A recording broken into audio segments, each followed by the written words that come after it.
야, 중원부원 하는 경향은 있지만 어쩌면 지금까지 중원부원 했던 것들이 오늘을 하기 위해서 오늘 어떤 치료를 내가 어떤 식으로 하는지를 말씀드리기 위한 빌드업이었다 생각을 하고요. 음, 자, 그러면 강의를 제가 아까 이게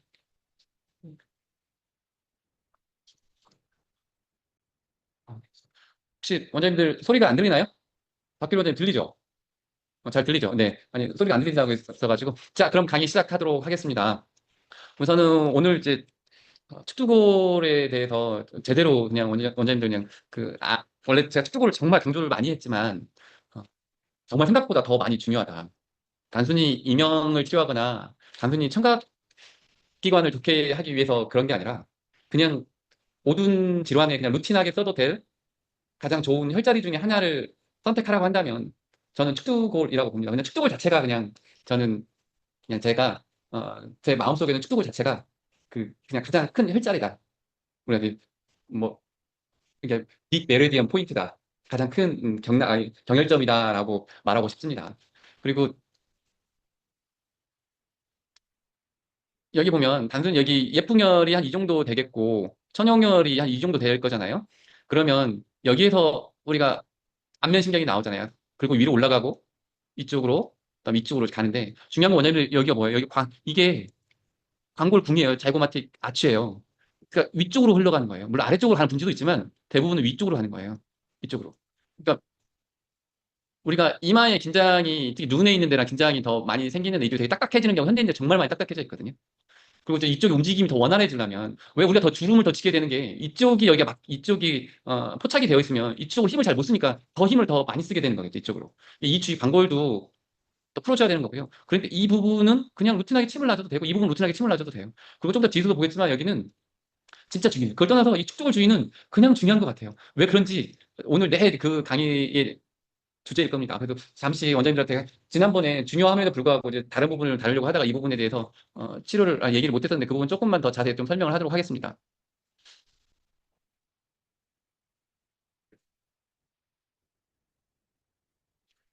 우리가 5억 년 이전에는 축두골이라고 하는 구조가 없었어요. 그리고 이제 5억 년 후에 초기 척추 동물이 생기면서 죄송합니다. 뭐지?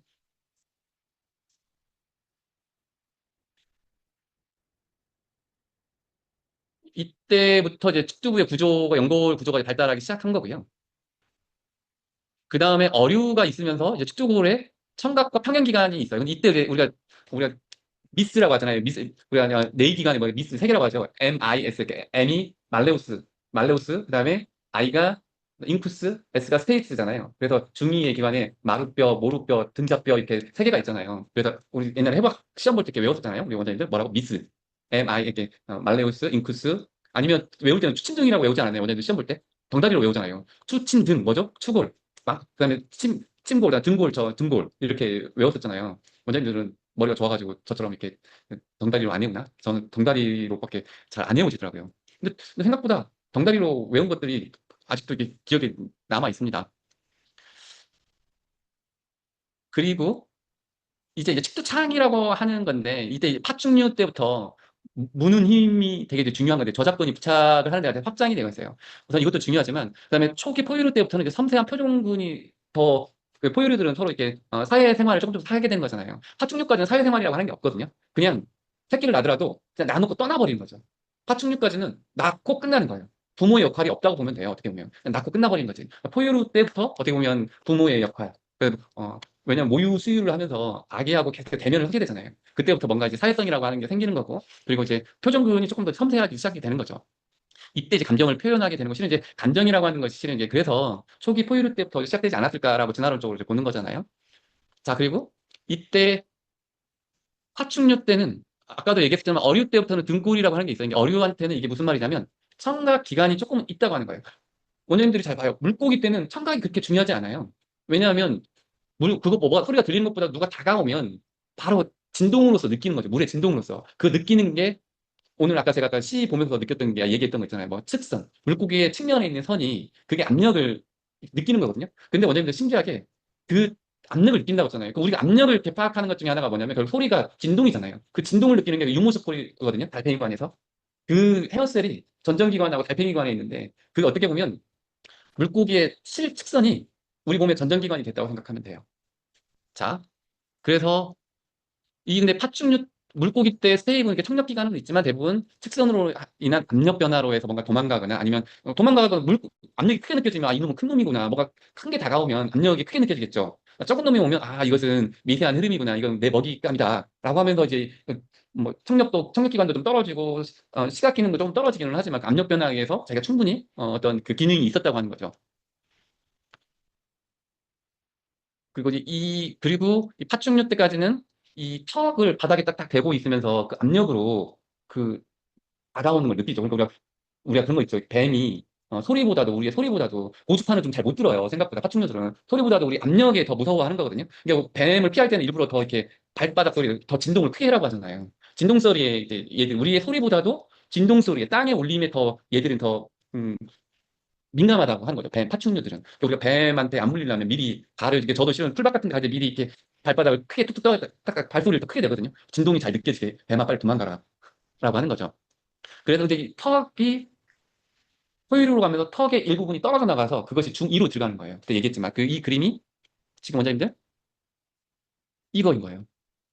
이게 파충류까지는 턱이 이렇게 덴털이라고 치골이 있고요. 아티큘러, 관절골이 있고요. 그런데 이 얘들이 포유류로 가면 이렇게 포유류로 가면서 얘들 치골만 남고 나머지 뼈들이 여기로 들어가 버린 거예요. 이게 미스라고 말레우스가 이게 추골, 인쿠스가 침골, 등골이죠. 이렇게 이제 가서 얘들이 말하자면 이 부분이 압력 센서들이 얘들이 가는 거죠. 우리가 원장님들 이게 이론적으로 수학적 계산을 해봤을 때 얘들 뼈들이 우리가 달팽이관은 되게 조그맣잖아요. 달팽이관이 조그마한데 얘들 뼈들 이론적으로는 한 600배 정도 뻥튀기를 한다고 하거든요. 이 이어드럼이라고 하는 게 고막이라고 하는 게 소리를 모아주잖아요. 소리를 모은 것이 그러니까 얘들이 어, 이, 이 이소골들이 중요한 게 뭐냐면 고막에서 소리를 모으잖아요. 그걸 모아서 얘들이 뻥튀기를 최소 100배에서 600배 정 이론적으로 600배까지 뻥튀기를 시킨다고 하거든요. 그렇기 때문에 이 달팽이관에서의 그 진동을 그 주파수에 따라서 더 잘 느낄 수가 있는 거죠. 그래서 이게 나이 들수록 그 고막이 되게 질겨지고 두꺼워지잖아요. 그렇기 때문에 소리가 더 난청이 조금 더 되는 게 얘의 문제고 더 이제 큰 문제는 여기 안에 있는 헤어셀들의 기능이 떨어진 거죠. 조금 이따가 후반부에 그 부분에 대해서 좀 자세히 좀 설명을 좀 드릴게요. 자, 그래서 영장류에 오면서부터 파충류까지는 고주파를 잘 못 들어요. 영장류 오고 포유류 오면서 고주파를 조금 더 잘 듣기 시작하는 거고요. 그다음에 사람 목소리는 조금 더 고주파잖아요. 아이들 목소리일수록 더 고주파고 고주파 청각 기능이 이제 조금 더 세분화가 되는 걸 더 잘 들을 수가 있는 거죠. 우리가 더 구분해서 잘 듣는 만큼 목소리 같은 걸 구분할 수가 있잖아요. 사회적 발성, 경고음 등 미묘한 소리 신호 처리를 가능하게 해서 집단 내 사회적 소통 진화에 기여했다라고 하는 거죠. 그래서 이 청각 기능이 생각보다 그런 사회성이라고 하는 부분에서는 되게 중요하다. 그리고 이때 이제 투구골이 비중이 확대되어 있는 거예요. 뇌이가 말하면 더 정교화가 되는 거죠. 조금 더 뇌이에 대해서 조금 더 얘기를 할게요. 그런데 인간이 되면서 턱뼈가 이제 축소가 되잖아요, 많이. 근데 실은 얘 때문에 문제가 되는 게 뭐냐면 요즘 애들이 더 턱이 뾰족하게 가름하게 되게 이쁘게 되잖아요. 그런 만큼 실은 이쪽의 기능이 좀 너무 떨어진다고 하는 거죠. 또 거기다가 요즘 음식 자체가 너무 부드러워. 소고기 자체도 살살 입에 녹는 거 위주로 먹게 되는 거잖아요. 그러다 보니까 얘들이 기능이 약화되기 때문에 실은 우리가 운동을 안 하면 약화되잖아요. 그럼 더 긴장을 하게 되는 거고요. 더 이악 물게 되는 경향이 있거든요. 자, 그 부분 좀 뒤에서 다시 좀 설명드릴게요. 자, 그때 이 부분에 대해서 이제 관골에 대해서 자세히 설명했었으니까. 자, 다시 이 부분 보면 우리가 이렇게 진화를 하면서 우리가 영장류에서 특히 이제 호모 사피엔스로 오면서 브레인이 훨씬 커지게 되는 거죠. 이 광골도 줄어들고 턱도 좀 작아지고 하면서 브레인이 더 커질 수 있는 두개골의 용량이 더 커지게 될 수가 있는 거죠. 그래서 더 말하자면 대뇌 피질도 더 커질 수가 있고 그렇게 해서 지금의 우리가 어떤 예측 시스템, 시뮬레이션 시스템이 훨씬 더 잘 될 수 있는 거죠. 자, 다시 이 부분 됐죠? 이게 이 뼈만 남고 나머지 뼈들이 실은 이렇게 변했더라. 되게 중요한 사건이에요. 진화론적으로 원장님들. 그러니까 이 말은 뭐냐면 다시 포유류로 오면서 이 청각기관이라고 하는 게 사회성하고 되게 관련이 깊은 거다라고 생각하면 돼요, 원장님들. 사회성에 의해서 우리가 요즘 대부분 스트레스는 인간관계인 거잖아요. 다시 이 말은 뭐냐면 원장님들이 우리가 이제 스트레스, 대부분 인간관계에서 오는 스트레스는 어째 보면 청각기관, 이 측두골의 움직임을 좋게 함으로 해서 어, 제 생각은 제 뇌피셜이에요. 이 측두골의 움직임을 좋게 해주는 것만으로 해서도 많은 부분 스트레스를 덜어줄 수 있고 사회성을 높여줄 수 있다고 생각을 하는 거예요. 그리고 이제 이 사회성하고 관련되어 있는 것들이 가미즈 이론에서 말하는 게 꼬지스가 5, 7, 9, 10, 11번이잖아요. 제가 강조 많이 했잖아요. 5번이 뭐죠? 삼초신경이죠. 7번이 안면신경, 머릿속 돌려봐. 9번이 서린신경, 목소리 여기하고 침샘도 있고, 또 10번이 미주신경, 11번이 또 뭐였죠? 이쪽 목을 또 움직이게 하고 하는 부신경이었죠. 근데 얘들이 뭐라고요? 아가미궁에서 나왔다고요. 아가미궁. 아가미궁에서 나왔다고 하는 것은 5, 7, 9, 11번은 사회성을 좋게 하는 건데, 이 아가미궁에서 나 결국은 아주 원시적인 우리 어류에서의 어떤 호흡의 기관입니다. 아주 근본적인 호흡의 기관인 거다. 이제 결국은 이 부분을 좋게 함으로 해서 우리 사회성도 좋게 해줄 수가 있고 많은 부분을 해결해 줄 수 있다고 보는데, 진짜 원장님들 아이들 자폐부터 제가 실은 2년 넘게 치료하고 있는 자폐 아이가 있어요. 자폐 아이를 제가 이제 솔직히 많이 못 봤습니다. 제가 지금까지 자폐 아이를 6, 7명 봤는데 정말 축주골 자체가 돌덩이라고 생각합니다. 정말 완전히 돌덩이라고 생각해도 과언이 아닐 정도로 축주골 자체에 움직임이 없어요. 크레니얼 리듬을 원장님들이 느낀다면 크레니얼 리듬 자체가 제로예요, 제로. 그러니까 사회성이 그냥 제로라고 생각하면 돼요. 그냥 앞만 보는 거, 자기가 보고 싶은 것만 보는 거예요. 너무 두려운 거예요. 얘들 특징이 뭐냐면 처음에는 귀를 못 만지게 해요. 너무 예민해가지고. 근데 문제 치료를 하려면 귀를 만져야 특수골을 만져야 되는데 처음에는 얘들한테 정말 부드럽게 다가갈 수밖에 없거든요. 귀나 이렇게 치료할 때. 그래서 시간이 걸려요. 왜냐면 얘들한테는 도침도 할 수 없고 약침도 할 수 없잖아요. 그래서 저는 실은 자폐 아이들을 치료한다면 제가 진짜 제대로 치료하는 그다음에 의사랑 협업을 하면 진짜 잘 될 것 같아요. 얘를 수면 마취시킨 다음에 이 부분을 그냥 약침 잔뜩 넣고 도지 완전 다 찍어주고 그다음에 목이랑 척추뼈 있는데 척추 라인으로 해서 저는 그냥 매선을 그냥 잔뜩 심어주고 싶어서. 그래가지고 그냥 한 2, 3일 정도 아니면 한 일주일 정도 애들 끙끙 몸살을 앓고 나면 좀 좋아질 거고, 그런 걸 몇 번만 하면 많이 좋아질 것 같은 뇌피셜인데 진짜 자폐 아이들 몇 명 안 봤지만 진짜 축두골의 움직임이 좋아지는 만큼 사회성이 좋아져요. 2년 동안 푸는 애 있잖아요. 어차피 손으로밖에 못 풀잖아요. 축두골의 움직임이 아직도 안 좋아졌어요. 근데 축두골의 움직임이 좋아지는 만큼 이게 사회성이 좋아져요. 근데 자폐만 그런 게 아니에요.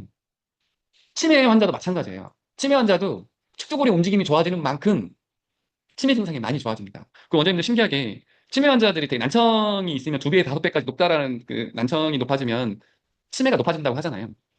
그러면 치매 환자들도 저도 많이는 못 봤죠, 당연히. 뭐 치매 환자를 뭐 제가 뭐 홍보를 한 것도 아니고 그냥 제 지인들 위주로 해서 이렇게 보내주는 어머니들, 치매 환자들 이게 보고 나면 이분들 특징 중에 하나가 좋아지는 동안에 이명 소리를 느껴요. 헛소리를 많이 듣거든요. 평상시 치매 왔을 때는 이 사람들 대부분 보면 망상장애가 많잖아요. 헛것이 보이고 또 이렇게 대화를 하기도 하고. 근데 이제 이 사람들이 가면서 뭐냐면 몇 명이 하는 게 대표적인 그 공통적인 것 중에 하나가 뭐냐면 이명이 아니 누가 얘기한다고, 누가 얘기하는 게 자꾸 들린다고. 이 얘기가 근데 이게 더 증상이 더 좋아지면 어떻게 되냐면 이제 귓소리가 온다, 귀가 온다고. 실은 원장님들 이명도 환청이에요. 원장님들 이명도 환청이에요. 이게 이명이 심해지면 환청이라고 하고 우리가 보통 말하는 다른 환청도 생길 수가 있는 거예요. 근데 한 환자는 자꾸 음악 소리가 들린다고, 노래 소리가 들린다고, 음악 소리가 들린다고. 근데 이게 한 소리는 아니고 조금씩 바꿔가면 되는데 이제 증상이 좋아지니까 이제 이명 소리가 커지다. 이명이 크다고. 그 상태가 더 좋아지니까 이명이 상당히 톤다운이 되는 거죠. 그러면 이분 증상이 엄청 좋아지고 그랬거든요. 그래서 원장님들도 축조골의 움직임이 좋아지면 많은 부분이 해결이 될 수 있다. 근데 단순히 이게 축두골이라고 하는 게 단순히 귀하고만 관련이 되어 있는 것이 아니고 축두골 안에 또 뭐가 있는 거죠? 그 안에 축두엽 안에 해마도 있는 거잖아요. 해마, 기억, 특히 좌측의 인지기능, 논리, 언어, 수리 이제 이런 부분들이 좌측이잖아요. 근데 자폐 아이들이 말 언어 능력이 떨어지고 그런데 이제 그 부위가 있잖아요. 베로니케 영역. 그다음에 또 어디가 앞에는 이게 브로카 영역이죠. 우리가 원장님들 머리에서 브레인에서 앞에는 운동, 뒤에는 감각이라고 생각하면 되잖아요. 그러면 브로카 영역은 앞에 있기 때문에 운동 영역인 거예요. 베로니케는 뒤에 있잖아요. 그럼 뭐다? 감각 영역이에요. 이해하는 얘기예요. 소리를 이해하는 거. 베로니카. 근데 이제 브로카는 저는 이렇게 했거든요. 브라운 운동이잖아요. 브라운 운동이니까 브로카 운동. 아, 브로카는 운동이구나. 이렇게 언어를 말하는 쪽이구나. 이 부분은 그래서 아이들이 언어가 유창하지 못하는 애들은 이 부분이 있는데 브로카 영역이 있는데 이 부분이 특히 이제 우리가 태양의 뒤쪽으로 있는데 이 부분이 진짜 딱딱해져 있어요. 이 부분이 좀 말랑말랑해지면 확실히 언어 능력도 좋아져 말하는 능력이 좀 더. 자폐 아이들. 그다음에 뒤쪽에 이쪽 우리 뇌공열 위쪽으로 이제 브로카 영역이 있잖아요. 베로니카 영역이 있잖아요. 이 부분이 진짜 잘 안 풀리거든요. 어른들도 마찬가지고요. 이 부분이 조금씩 움직이기 시작하면 확실히 이해력이 좋아져요. 아이들이. 자, 이 부분은 강조 많이 했었죠. 그래서 원장님들 이 부분을 제가 원장님들한테 그냥 수십 번을 보여준 것 같은데 이제는 세뇌가 됐을 텐데 이제는 원장님들한테 어떤 이게 조금은 세뇌가 됐을 것 같아요. 단순히 이 웃음만 봐도 이 사람의 상태를 이해해 볼 수가 있다. 그리고 이 부분 상태 그래도 이런 부분을 도침을 찍어줘야 되는 거구나. 5, 7, 9, 10, 11번이 여러 가지 기능을 할 수가 있는 건데 사회성이 좋아지게 하는 거구나. 5, 7, 10, 9, 11번이 어떤 게요? 이 앞으로 나오잖아요. 대부분 앞으로에서. 그다음 주글라 프레이먼으로 나오는 거고, 앞으로 나오고 주글라 프레이먼으로 나오는 거고, 앞으로 이렇게 되니까 우리 웃을 때 이렇게 웃으니까 뭐 되겠어요? 토착이 되는 거잖아요. 요추 디스크가 빠져나가고 여기서 이렇게 앞으로 이렇게 이쪽으로 환하게 웃지를 못하면 이렇게 된다는 얘기는 57, 9, 11번 신경들이 앞으로 나오는 이 부분이 포착이 된다는 얘기예요. 이제는 알겠죠, 원장님들? 그러니까 사회성을 좋게 한다는 얘기는 또 인지기능을 좋게 한다고 하는 것은 그냥 루틴하게 풀어도 된다. 그래서 사람들한테 다 도움이 줄 수 있다라고 이제 생각하면 돼요, 원장님들. 이제는 이제 뭔가 조금 더 세뇌가 되죠, 원장님들? 그래서 다시. 그래서 이 측두근이 물론 이제 골격근의 대명사로 골격근 후진 알츠하이머 치매 위험이 증가하는데 치매가 근육량이 적은 고령자가 약 60%라고 하는데 저는 좀 훨씬 더 높은 것 같아요. 그래서 이 논문이 어떤 논문이었죠, 원장님들? 축두 근이 작아질수록 어떻게 된다? 치매에 걸릴 확률이 높아진다. 그렇게 된다면 우리는 어떻게 해야 된다? 축두근이 잘 활성화될 수 있도록 도와주면 돼요. 그럼 축두근 잘 움직이게 해주면 돼요. 대신 꽉 이악 무는 것은 피해주고 축두근을 잘 움직이게 하는 건 어떻게 한다? 얘들 축두근을 지배하는 것은 뭐죠? 안면신경이 잘 가야 돼요. 뭐 디스크가 포착이 되면 어떻게 되죠? 인트레먼트 되면 그 기능이 떨어져요. 다리의 기능이 위축이 오잖아요. 실은 여기서부터 우리 원장 여기서부터 약점 잘 놔주고 잘 풀어줘야 도침을 좀 찍어도 돼요. 위치를 여기 약점 잘 놔줘도 이런 식으로 퍼지는 이게 갈 수 있도록 여기 약점 잘 놔줘야 돼요. 그래서 저는 루틴하게 푸는 데가 약침, 그다음에 루틴하게 하는 게 이 부분을 손으로 항상 풀어줘요. 모든 환자한테 축적으로 움직임을 좋게 하기 위해서. 자, 이 보면은 원장님들 보면 이 막들이 단지 축두근만이 아니라 이 막들이 템포랄리스의 파샤들이 하나, 둘, 거의 세 겹으로 되어 있어요. 찔기게 되어 있어요. 이 부분이. 그래서 원장님들 이게 담경의 3선. 그 다음에 이게 3선인 거예요. 3선. 이게 거의 2선일 거예요. 그 다음에 이제 귀 위쪽으로 이렇게 1선. 그리고 원장님들 이 측두근이 부착되는 게 어디죠? 이 측두근이 부착되는 것은 하악골의 이게 코노이드 프로세스예요. 얘들이 긴장되어 있기 때문에 일을 더 잘겠죠. 그래서 얘들의 긴장을 풀어줘야 되는데 얘들의 긴장 원래 부착 부위가 또 고위성성 감각 높은 센서들이 여기 있는 거죠. 리셉터들이 좀 많이 있고 근데 또 여기는 또 이 부착 부위에도 있고요. 그래서 뭐 굳이 한다면 여기다 약증 같은 거 넣어도 되고요. 그래서 이 부분은 거의 건화됐기 때문에 도침 같은 거 좀 찍어줘도 되고요. 아니면 여기다가 저는 약침 같은 거 자주 넣어줘요. 이 하얀 데다가 쭉쭉쭉 뿌려주는 거죠. 도침 찍어도 돼요. 되게 효과적이에요. 아니면 원장님들 나 도침도 필요 없고 도침도 없고 약침도 없다면 그냥 침 많이 넣어주세요. 그냥 혈자리 하나에다가 놀라고 하지 말고 원장님들 앞으로는 그냥 이 모든 게 여기가 다 혈자리라고 생각하세요. 이렇게 여기가 다 혈자리라 생각하고요. 그냥 침을 그냥 수십 개 넣어줘도 좋다 그렇게 생각하셔도 돼요. 그래서 또이 축구근도 그러지만 이 교근 있죠. 교근. 교근은 이쪽 하악 앵글부터 어디로부터 광대뼈로부터요. 말레우스 쪽. 그래서 가장 교근이 인체에서 교근하고 이 측두근이 가장 인체에서 가장 짧아지기 쉬운 긴장되기 쉬운 근이 넘버 원이에요. 교근이 넘버 원. 그게 뭐냐 가장 짧아진다. 단축되는 경향이 있다는 얘기예요. 항상 우리가 스트레스 받거나 우리도 모르게 이를 악물잖아. 스트레스 받을 때. 그리고 힘이 부족한 사람들 뭘 할 때마다 우리가 힘이 부족한데 어떻게 하죠? 이 악물게 되는 거죠. 이 악물게. 원장님들 야구 선수들 중에도 마우스피스 많이 끼죠. 박찬호도 마우스피스 끼잖아요. 왜요? 야구공 던질 때 이를 겁나게 악무는 거죠. 근데 힘이 딸리는 사람들이 코어 근육이 떨어지는 사람들이 어떤 일을 할 때마다 이를 악물게 돼요. 그거 자체가 또 더 여기 긴장하게 만드는 거예요. 또 이제 보면 저는 어렸을 때부터 이를 겁나게 갈거든요. 그래서 제 주위 친척들이 한 번씩 와가지고 저랑 자고 나면 야 수호 때문에 진짜 참 한숨 못 잤다. 아니 뭐 저 어떻게 할 수가 없잖아요. 그때 뭐 이 가는 거 그래서 어른들이 이 가는 거 옛날에 뭐 민간요법 중에 하나가 이제 껌을 씹으면 되는 거예요. 저는 요즘 껌을 씹으라고 하는데 약간 쌀을 씹어 먹으라고 했잖아요. 쌀을 씹어 먹으면 그 확실히 쌀을 씹어 먹는 날은 일을 좀 덜 간다고 하거든요. 그것이 가벼운 운동인 거죠. 이쪽 풀어줄 수 있는 쌀을 씹어 먹는 거. 그래서 우리는 이 약물지 않게 하려면 축구근도 풀고 교근도 잘 풀어줘야 돼요. 근데 이게 몇 사람들 보면 이게 저는 이렇게 환자들부터 자연스럽게 치아를 많이 보거든요. 치아가 손흥민 같은 경우는 진짜 운동을 많이 하는 애 치고도 이빨이 괜찮거든요. 아, 이 친구는 그래도 생각보다 일을 덜 악무는 애구나 라는 생각이 들어요. 그래서 저처럼 이 치아가 되게 지금 뭐 보여줄 수도 없고 원장님들도 제가 언제 다음 기회 되면 제 이빨 한번 봐보세요. 그 환자들 자꾸 보다 보면 이빨이 다 닳아가지고 송곳니가 없어요. 송곳니가. 첫째 볼 수 있는 게 앞니가 얼마나 닳아져 있냐. 송곳니가 얼마나 닳아져 있냐만 보면 돼요. 원장님들 이해라고 해가지고 아니면 말하는 거 보면 다 보이거든요. 송곳니가 다 닳아져 있네. 이 겁나게 가는구나. 축두근과 교근과 이 축두근이 엄청나게 긴장되어 있구나. 세상 진짜 피곤하게 사는구나. 그냥 루틴하게 풀어주세요. 그냥 루틴하게 원장님들. 이제는 병명에 상관없이 그냥 이 사람을 가볍게 하는 게 그냥 축tuk으로 움직이면 좋게 하는 거라고 생각하면 돼요. 그냥 우리가 그냥 묻지도 따지지도 말고 그냥 뭐라고 했죠. 그래서 자, 원장님들 잘 봐요. 여기까지 이렇게 축tuk엽이 여기 이렇게 되어 있는 거거든요. 뭐 축tuk으로 여기까지예요. 그럼 해마가 이 정도 있어요. 이 정도에. 이 정도에 뭐가 있냐면 편도체가 있어요. 그래서 이 축tuk골의 긴장 움직임 좋아져야지 여기에 있는 뇌까지 움직임 좀 여기까지 해가지고 안쪽으로 한 이 정도의 해마가 있는 거야. 그 뭐야. 축tuk골 있잖아요. 축tuk골하고 거의 경계면 정도에 뭐가 있다? 이 부위에 편도체가 있어요. 이 주위 정도에 네, 죄송합니다. 여기에 이 정도의 해마가 있고요. 그래서 더 두려워하는 사람들이나 기억력 떨어지는 사람들 축구골의 움직임이 진짜 많이 떨어질 수밖에 없어요. 그리고 원장님들 예전에 좀 재밌는 게 있었는데 제가 그러면서 그때 축구골에 더 이렇게 빠졌던 계기 중에 하나였는데 친구 아버님이 치매가 좀 심하게 걸렸는데 망상장애가 되게 심했어요. 막 화장실에 들어가면 막 고함 지르고 막 꽃갱이 들고 가서 막 싸우려고 하고 빨리 나가라고 귀신 보고 나가라고 그래서 화장실에다가 항상 꽃갱이 놓고 그다음에 친구 아버님의 형님이 돌아가셨는데 친구 엄마한테 왜 당신은 형님 왔는데 인사도 안 하냐고 고함 지르고 왜 이렇게 자꾸 켜지죠? 원장님들 죄송합니다. 잠깐만요.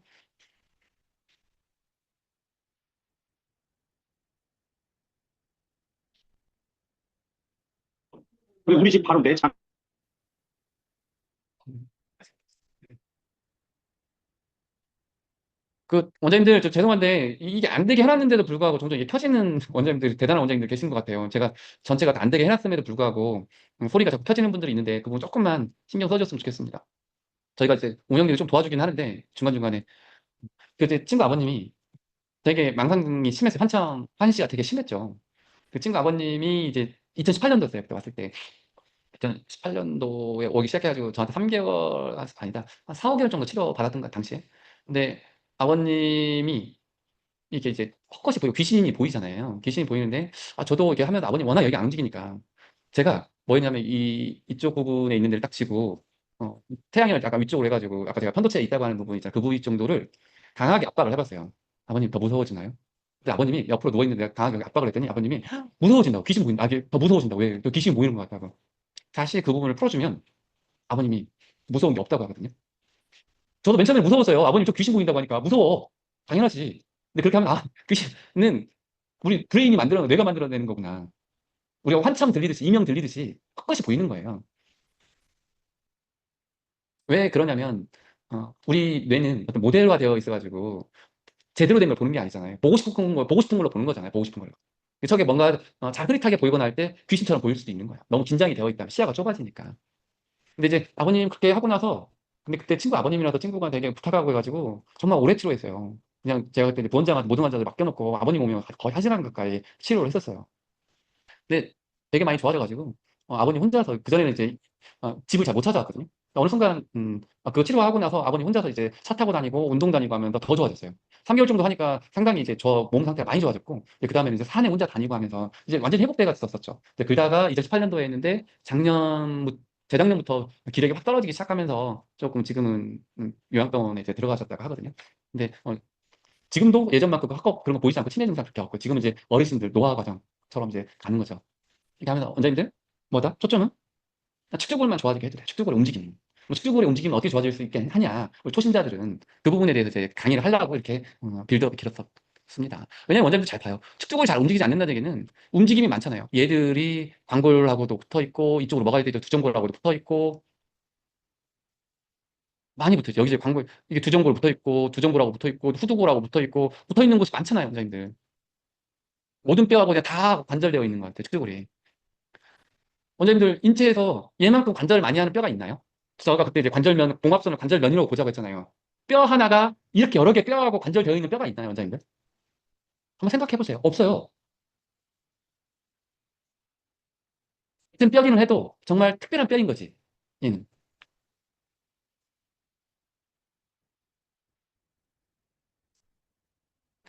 그래서 이 축두골이랑 이런 데가 잘 이렇게 축두근이랑 다 말라간다고 하잖아요. 나이 든다고 하는 거죠. 그게 말라가는 게 결국은 또 뭐다?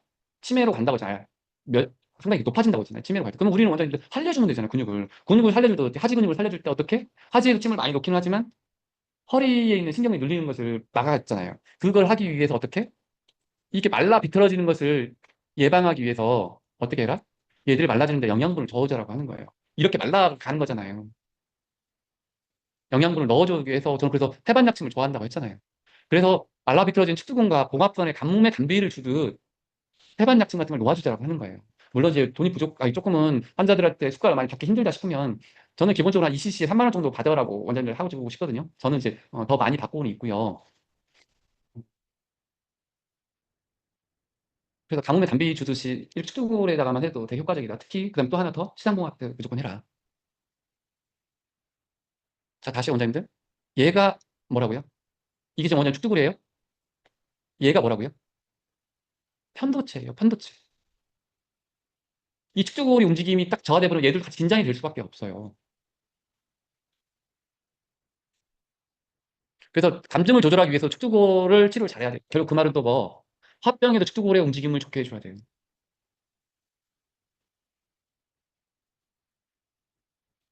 자율신경계 질환을 모든 사람들 다 자율신경계 질환을 가지고 있잖아요. 아까 그죠? 5, 7, 9, 10, 5, 7, 9, 10, 11번이 어디냐? 여기 11번이 안 나와 있는데 얘들이 다 어디서 나온 거라? 다 이 아가미궁에서 나온 거다.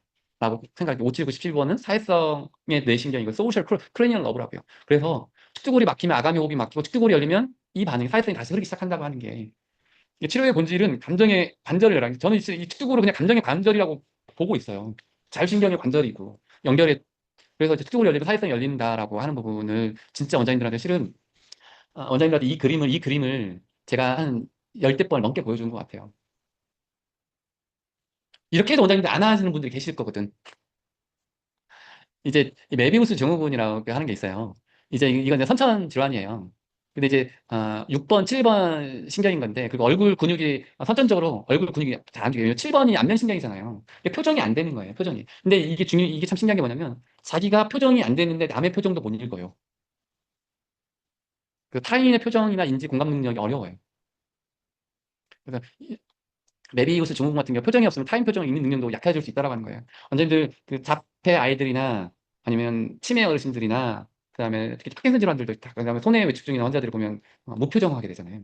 그럼 광골의 움직임이 정말 딱딱해. 광골이 되게 딱딱하고 툭툭을 말할 것도 없어요. 그래서 이 광골이나 이런 거 움직임 좋아지면 증상이 좋아진다니까요. 그래서 원장님들한테 하고 싶은 건 뭐냐면 거기다 약침을 넣는 게 중요한 게 아니라 우리가 약침을 놓는 행위는 그 움직임을 좋게 하게 하는 거예요.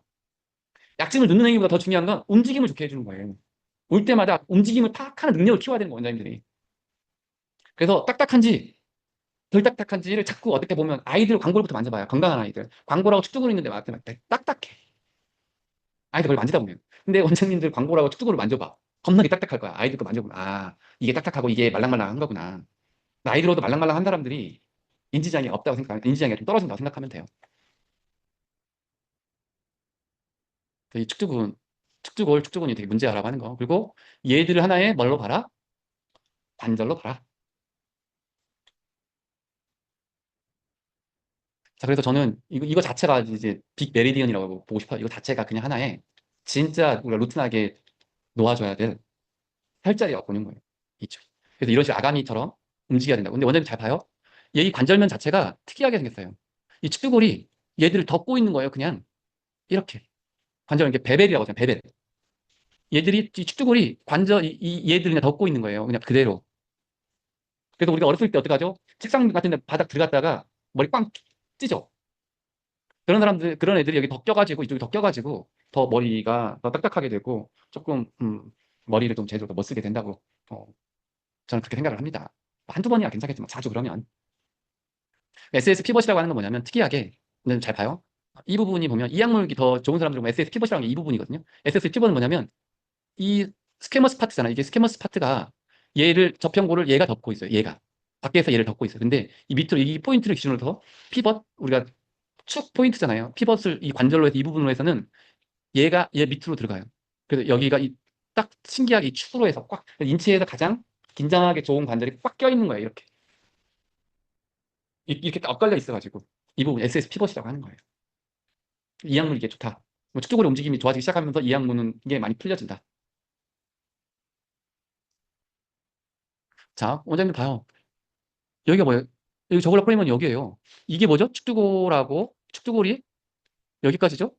이렇게. 그리고 이 축두골이 이렇게 되죠? 근데 여기 뭐가 9번, 10번, 11번이 다 역으로 빠져나가는데 뭐하고? 이 축두골하고 후두골의 관절면에서 여기가. 3차 신경도 결국 이쪽 축두골하고 이 접경골을 또 통해서 나오고요. 물론 또 이쪽으로 나오고, 접경골 쪽으로도 나오고. 축두골 자체로 해서 신경이 많이 나오는, 구멍이 많다는, 이제 패널이 많다고 하는 것은 축두골 자체로 뭐가 많이 나온다는 얘기예요. 구조물들이 많이 왔다 갔다 하고 하는 거예요. 원장님들 이런 뼈가 있나요? 인체에서? 이렇게 많은 신경들이 왔다 갔다 하는 뼈가 있나요? 원장님들?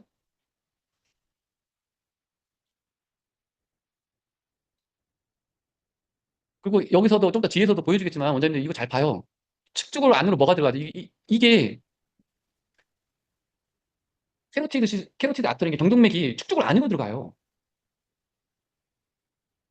그러니까 신경도 많이 빠져나오고 가장 큰 혈관 두 개가 또 축주골하고 관련이 되어 있다고요. 경동맥하고 경정맥이. 와, 요즘 중국차들은 아빠.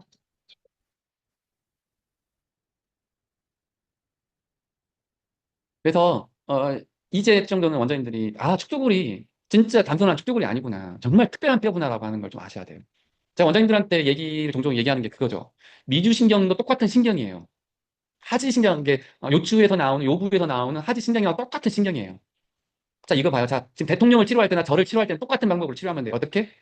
사람 치료할 때 똑같이 치료하면 돼요. 근데 미주신경이나 하지신경이 다리로 내려가는 신경이랑 똑같은 신경처럼 치료하면 돼요. 근데 기능은 완전 천지 차원이에요. 대통령하고 저하고는 완전히 하는 일 자체가 다를 정도로. 근데 지금 대통령 치료하는 방법이나 저 치료하는 방법이랑 똑같아요. 근데 역할은 천지 차이다. 그러니까 미주신경이나 이 축두구를 치료하는 데 있어서도 특별하게 보지 마라. 치료적인 측면에서는. 대신 기능적인 측면에서는 어마어마하다. 그렇기 때문에 한 놈만 패야 된다면 어떤 놈을 패야 되겠어요? 분명히 축구를 패야죠. 우리나라에서는 대통령 데리고 가야지. 대통령을 패버려야지. 제발 오해하지 마요. 정치적인 얘기는 아니고. 그만큼 이제 대신 내가 미주신경하고 하지신경하고 예를 드는 건 뭐냐면 똑같은 신경이다. 치료 거기 할 때 똑같은 생각으로 접근하면 된다. 대신 미주신경의 기능이 훨씬 뛰어나다. 자, 그래서 이 부분 저 다시 한번 강조했어요. 축두골만큼 뭔가 구조물이 이 축두골을 뼈를 뚫고 왔다 갔다 하는 기관은 뼈는 없다. 인체에서. 이놈만 정말 특별하다. 그래서 이 다섯 손가락을 축두골에 놓는 거예요. 이게 파이브 핑거라고 해서 다섯 손가락 그립법이라고 해서 얘 두 개는 이 이쪽 부분 광고를 집어넣는 거, 아치를. 그 다음에 가운데 손가락은 웨이도에 집어넣어도 되고 안 집어넣어도 되고. 그 다음에 사지 오지는 유양돌기를 딱 짚는 거예요. 근데 저는 중지를 웨이도에다 넣기도 하고 안 넣기도 하거든요. 근데 중지를 넣으면 꼭 귀지가 많이 만져지더라고요. 그래서 귀지를 넣기보다는 손가락을 뒤로 넣기보다는 그냥 얘처럼 차 유양돌기 쪽으로 놓거든요. 이렇게 축축을 잡고 원장님들이 위로 올려보고 아래로 올려보고 밑으로 내려보고 해도 돼요. 직접적으로. 그 책은 이제 또 그림만 책에도 나와 있으니까 그림만 책 조만간 나오면 꼭 사서 한번 봐보시고요. 그래서 손가락 두 개는 그립을 여기를 하는 거예요. 이 가운데 여기를 엄지검지 여기를 잡고 중지를 여기다 집어넣고 사오지를 이렇게 놓는 거예요. 그리고 그렇게 다섯 손가락 축구를 잡은 다음에 위로 올리거나 아래로 올리거나. 근데 원장님들 밑으로 내릴 때 안 된다는 얘기는 뭐예요? 얘가 꽉 당겨서 밑으로 안 내려온다는 얘기겠죠. 밑으로 내리는 것보다는 위로 올리는 게 더 쉽다라고 한다는 얘기는 뭐냐면 위로 올리는 게 더 쉽다라고 하는 건 여기는 그대로 움직이는데 이 부분이 잘 안 움직인다는 얘기겠죠. 반대 방향이겠죠. 위로 올릴 때는 그러니까 자 다시. 그러니까 원장님들이 초보자는 이렇게 해볼 수가 있다는 얘기, 그 얘기를 하는 거예요. 다섯 손가락 촉지법을 한 다음에 위로는 잘 가, 아래로는 안 가. 그럼 이 부분은 그나마 포착이 안 돼, 덜 긴장되어 있고 이 부분 여기 관절면이잖아요. 이 축두골하고 이 여기 여기가 꽉 잠겨 있다라고 하는 거죠. 근데 보통은 위로가 잘 안 올라오죠. 왜? 여기 완전히 굳어 있어서. 또 한편으로는 위로가 대부분이 안 올라오는 게 뭐냐면 여기 또 뭐가 붙죠? 이렇게까지 이렇게 해가지고 SCM 여기 붙죠. SCM이 여기까지 붙는 거 아니에요. 거의 여기까지 가요. SCM의 파샤는 거의 여기까지 가요. 거의 가운데까지 가요, 파샤는. SCM을 잘 치료하려면 유형돌기까지만 치료한 게 아니라 거의 이 부분까지도 치료해야 돼요. 도침을 칠 때 SCM 할 때 이거 여기도 치면 이렇게 쳐줘도 좋아요. 그리고 원장님들 유형돌기 한번 뒤에 손가락을 한번 이렇게 집어 여기 한번 넣어봐. 이렇게 보이나요? 이렇게 할 때 처음에 딱 걸리는 데는 이렇게 손가락을 딱 굴리면 처음에 걸리는 데는 여기예요. 여기는 뭐가 지나간다? 포스테리어 오리큘러 아터리가 지나가네요. 동맥. 여기서 원장님 가만히 잡고 있으면 맥동이 잘 느껴져야 건강한 거거든요. 딱 갔을 때. 맥동이 안 느껴진 건 축두골의 움직임이 그만큼 떨어져 있다는 게요. 맥동이 잘 느껴질수록 건강한 거예요, 원장님들. 그리고 약침을 올 때는 여기다 놓으면 안 돼요. 딱 가고 최소한 0.5mm 외측으로. 0.5mm가 5mm 외측으로. 5에서 1cm 정도 외측으로. 딱 꺾이고 외측으로 조금 더. 그 부분에다가 거기가 여기가 OM 수처라고. 여기다 약침 넣어줄게요. 그리고 이 부분이 또 되게 중요해요, 원장님들. 이 부분이 왜 중요하냐면, 원장님들 보면 이 유양돌기 위로 쭉 올라가 봐요. 그래서 손가락을 쭉 위로 올리다 보면 여기가 쑥 꺼져 있는 사람들이 대부분이거든요. 여기가 푹 꺼져 있는 사람들이. 원장님들 잘 만져봐. 이렇게 쭉 올라가 보면 거기가 푹 꺼져 있어요. 유양돌기에서 좀 위로 올라가고 후두부라고 사이면 이렇게. 여기를 PM 수치라고 하거든요. PM은 뭐냐면, 이게 파리에탈이잖아요. 두정골. 그래, P. 그다음에 마스토이드 본의 여기. M. 해가지고 PM 수치라고 하거든요. 근데 여기가 왜 그러냐면, 우리가 책상 같은 데 밑으로다 꾹 찌잖아요. 근데 얘가 또 베벨이 어떻게 됐어, 원장님들? 얘가 얘를 완전히 덮고 있었죠. 두정골. 더 껴버린 거예요, 안쪽으로. 그 다음에 얘하고도 살짝 후두골하고도 얘가 약간 안으로 끼는 구조거든요. 그래서 여기가 팍 껴버린 거예요. 그래서 여기 이 부분이 위축되어 있는 사람들이 대부분이에요. 특히 이명, 난청, 치매 있는 사람들은. 그래서 이 부분의 약침을 이게 OM 수쳐 놓으면 이 부분의 약침을 좀 많이 나요. 이 부분. 또 이 부분을 빼내는 역할을 이렇게 손으로 직접 그 부위를 빼줘요. 이거 기법은 물론 이제 추나 아까 그림만의 수기의학에도 나와 있어요. 저는 근데 그것을 제가 힘이 없어서 그렇게 하지는 않고요. 근데 같은 방법이에요. 빼내는 건데 저는 살짝 집어넣었다가 빼는 방법을 해요. 근데 원장님 초보자들은 집어넣는 방법보다는 그냥 직접적으로 하는 게 나아요. 왜냐면 더 집어넣는다고 해버리면 잘못 어, 더 들어버리니까 너무 세게 넣어버리니까.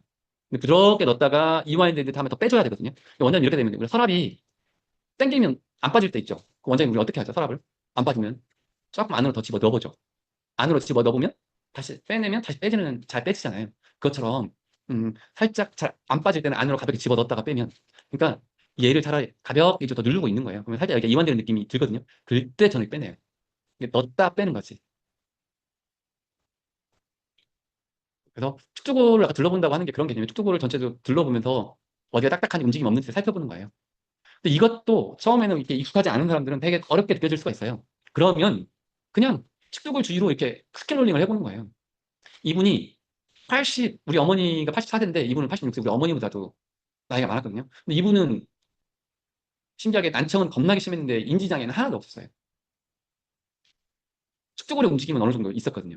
근데 그럼에도 불구하고 얘들의 축두골의 움직임은 조금 줄어 있었지만 이 축두근이나 이런 것들은 약간 위축만 있으면 되게 부드러웠어요, 아주. 이분은 되게 총명했어요.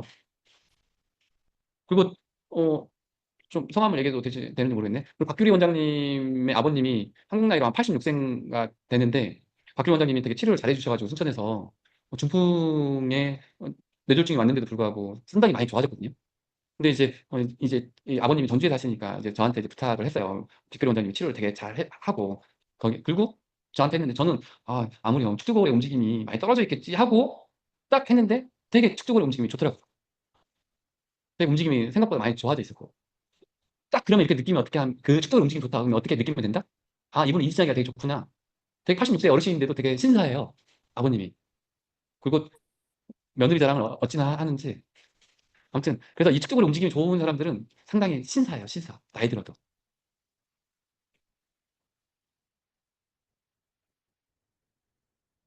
참, 아까 또 치매 얘기 하나 또 더 하면, 어, 이쪽 뒤쪽으로 움직임이 저하되어 있는 사람들은, 되게 축도의 움직임이 저하되어 있는 사람들이 이렇게 또 알츠하이머고 생각보다 착한 치매일 가능성이 많아요. 근데 FT 치매라고 아시죠? 프론토 템포럴 디멘션.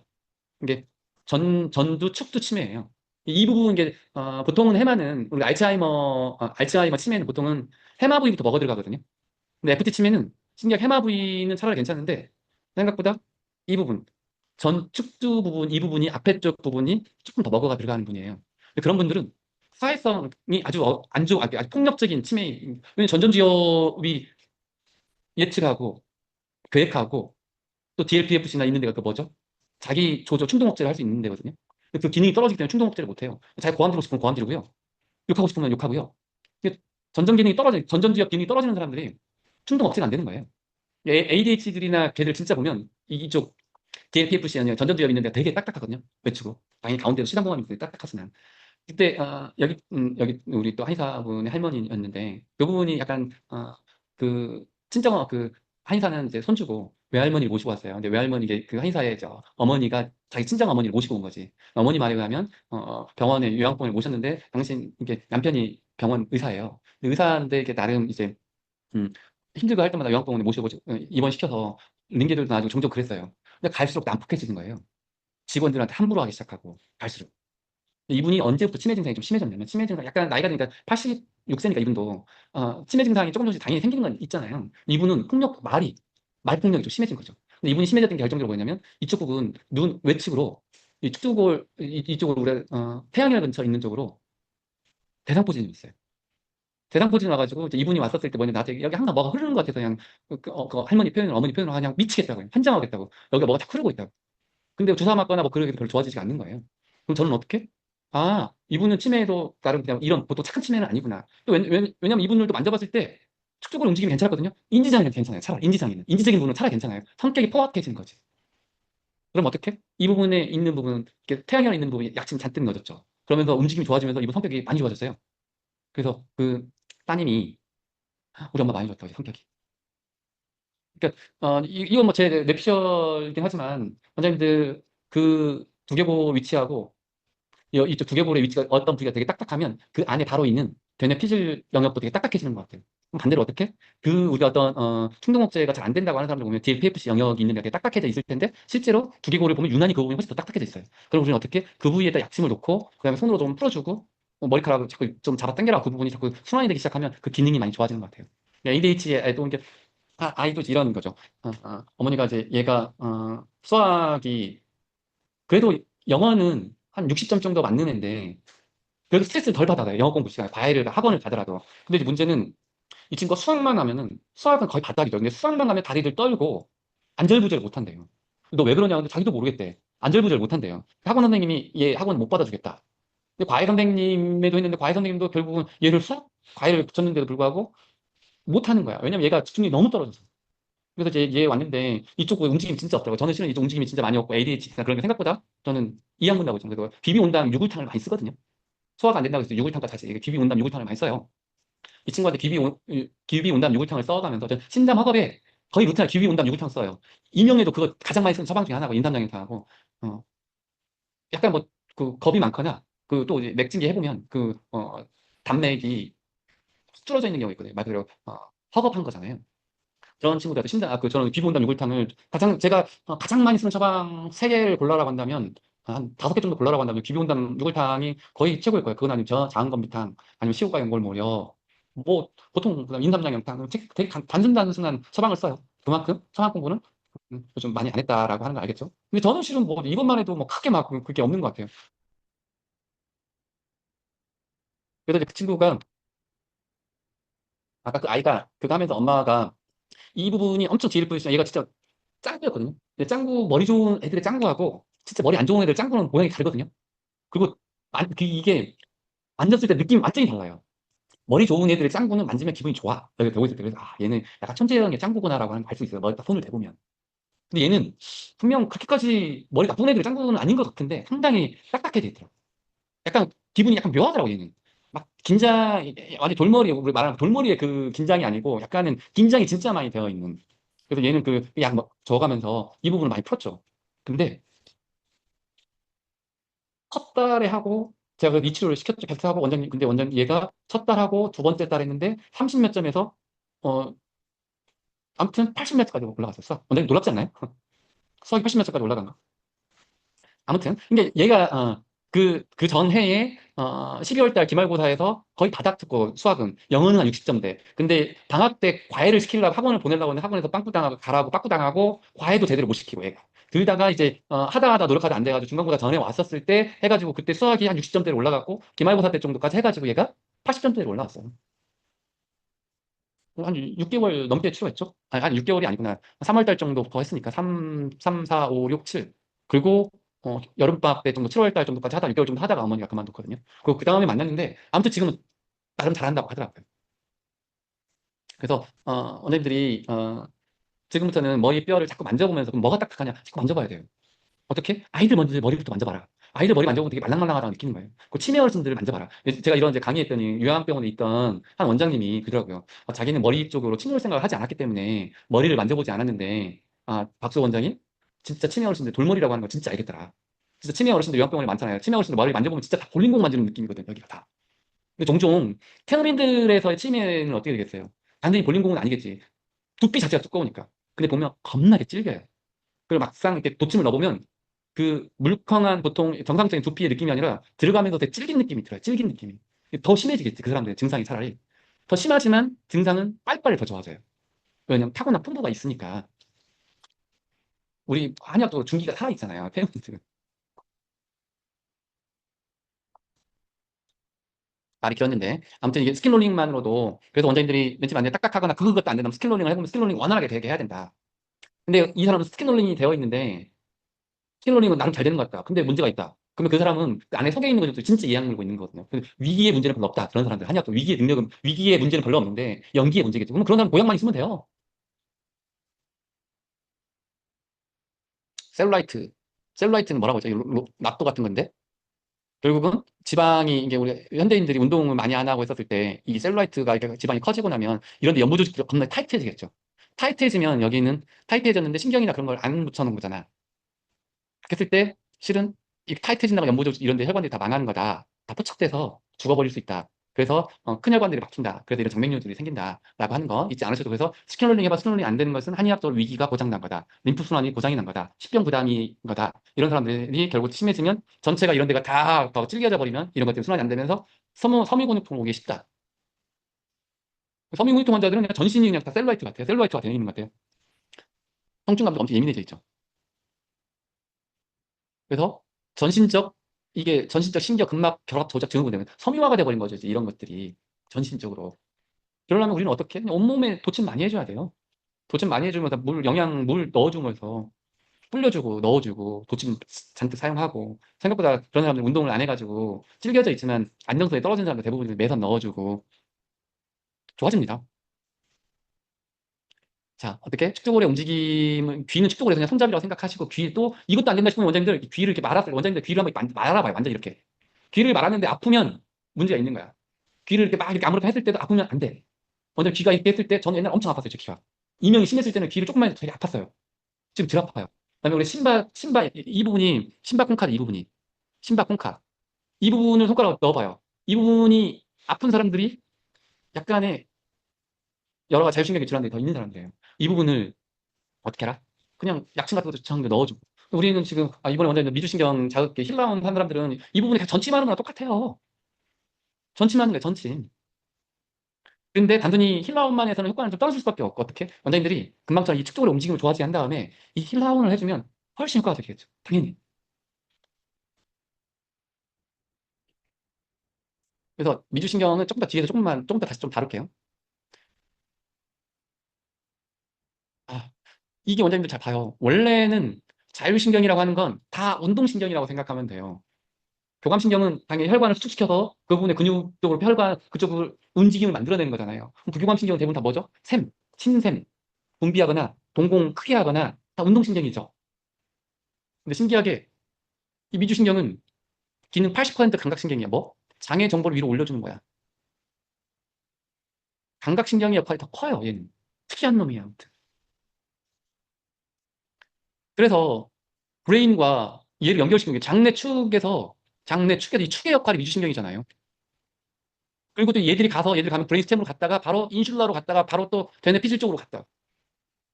얘들이 무너지기 시작하고 긴장하기 시작하면 얘들이 긴장되기 여기까지 다 긴장이 될 수밖에 없는 거예요. 그래서 이 미주신경이 오장육부를 다 다스리잖아요. 그래서 제가 미주신경이 심지어 군주지간인 것 같다라고 생각을 하는 거죠. 미주신경 기분이 나쁘면 당신의 우리가 왜냐면 행복 호르몬이라고 하는 거 세로토닌이 95%가 어디서 만들어진다? 장에서 만들어진다. 장이 좋아야 된다. 도파민? 도파민이 50% 이상이 어디서 만들어진다? 장에서 만들어진다. 근데 물론 신경 조달 물질하고 여기 호르몬하고 또 다른 역할이긴 하지만 지금 우리가 BBB만 생각하고 있는데 브레인에는 BBB가 없는 영역이 몇 군데가 돼요. 그리고 또 얘들을 타고 올라간다는 얘기가 있어요. 또. BBB에 너무 속지 마세요, 선생님들. 그래서 미주신경은 단순한 자율신경이 아니라 오장육부 전체를 조율 다스리는 군주와 같다라고 생각을 합니다. 그래서 미주신경을 잘 다스렸을 때, 왜냐면 우리 원장님들 이번에 그 교수님의 강의 들으신 분들은 알겠지만, 미주신경 자극기로 이쪽 간단했잖아요. 그냥 끼고 이게 신바, 침바, 콩카 있는 데만, 신바, 콩카 있는 데만 자극했는데도, 물론 거의 매일 자극했어요. 세 달, 12주인가? 20주인가? 그거 했었을 때, 자율신경이 많이 좋아지고, 인지 기능도 좋아지고, 발달장애 애들, 자폐 애들도 좋아지고. 자, 그래서, 자, 축적골의 움직임을 무조건 좋아지게 하자. 그리고 제가 하고 싶었던 얘기가, 브레인이 되게 중요하다고 하잖아요. 근데 원장님도 브레인 자체를 치료할 수 있어요? 물론 이제 브레인 기법이 있어요. 브레인 기법은 치클리 수업이나 또 뭐 바렐 수업에도 있지만, 치클리 수업이 조금 더 일렉트로마그네틱적인 치료예요. 저는 직접 이쪽으로 이제 브레인이 좀 잘못된 적이 있으면 끄는 게 느껴져요. 그 부위가 이렇게 쭉 이렇게 스캔을 떠보다 보면, 그럼 그 부분을 일렉트로마그네틱에 손을 대고 일렉트로마그네틱적인 감각으로 하는 걸 풀어주거든요. 근데 그것은 나 효과적이긴 한데 지속적인 효과가 별로 없어요. 원장님들 잘, 내가 아무리 연두부 브레인은 이번에도 서울대 교수님한테 실제 뇌를 만져보지를 못했잖아요. 저는 해박 실습은 가서 포르말린에 딱딱해져 있는 그 브레인만 만져본 거잖아요. 실제 브레인의 느낌이 어떠냐 했더니 어, 브레인은 진짜 연두부 같대요. 그래가지고 조금 브레인을 꺼내가지고 한쪽에다가 뭐 어떤 거 없이 그냥 딱 넣어놔버리면 무너져 버린대요. 연두부처럼. 그 얘기는 뭐냐면 원장님들, 브레인은 연두부 같아서 그릇이 변하면 그 모양이 쉽게 변화해버린다는 얘기예요. 그래서 이 연두부를 고치려고 생각하지 말고 그 그릇을 변하게 해주면 충분히 얘는 그거에 맞춰진다는 얘기예요. 그래서 이 그릇이 긴장되어 있으면 얘도 긴장이 될 수밖에 없고요. 그릇의 움직임이 적절하게 리드미컬하게 잘 움직이기 시작하면 얘도 호흡을, 뇌 호흡을 잘 하는 거예요. 그래서 감각신경 부분의 운동신경이나 이쪽 영역이죠. 감각운동 영역. 이 부분 할 때 하지, 다리, 골반, 요추 뭐 그런 데 이 부분부터 시상분과부터 이 부분부터 뚫어주자고요.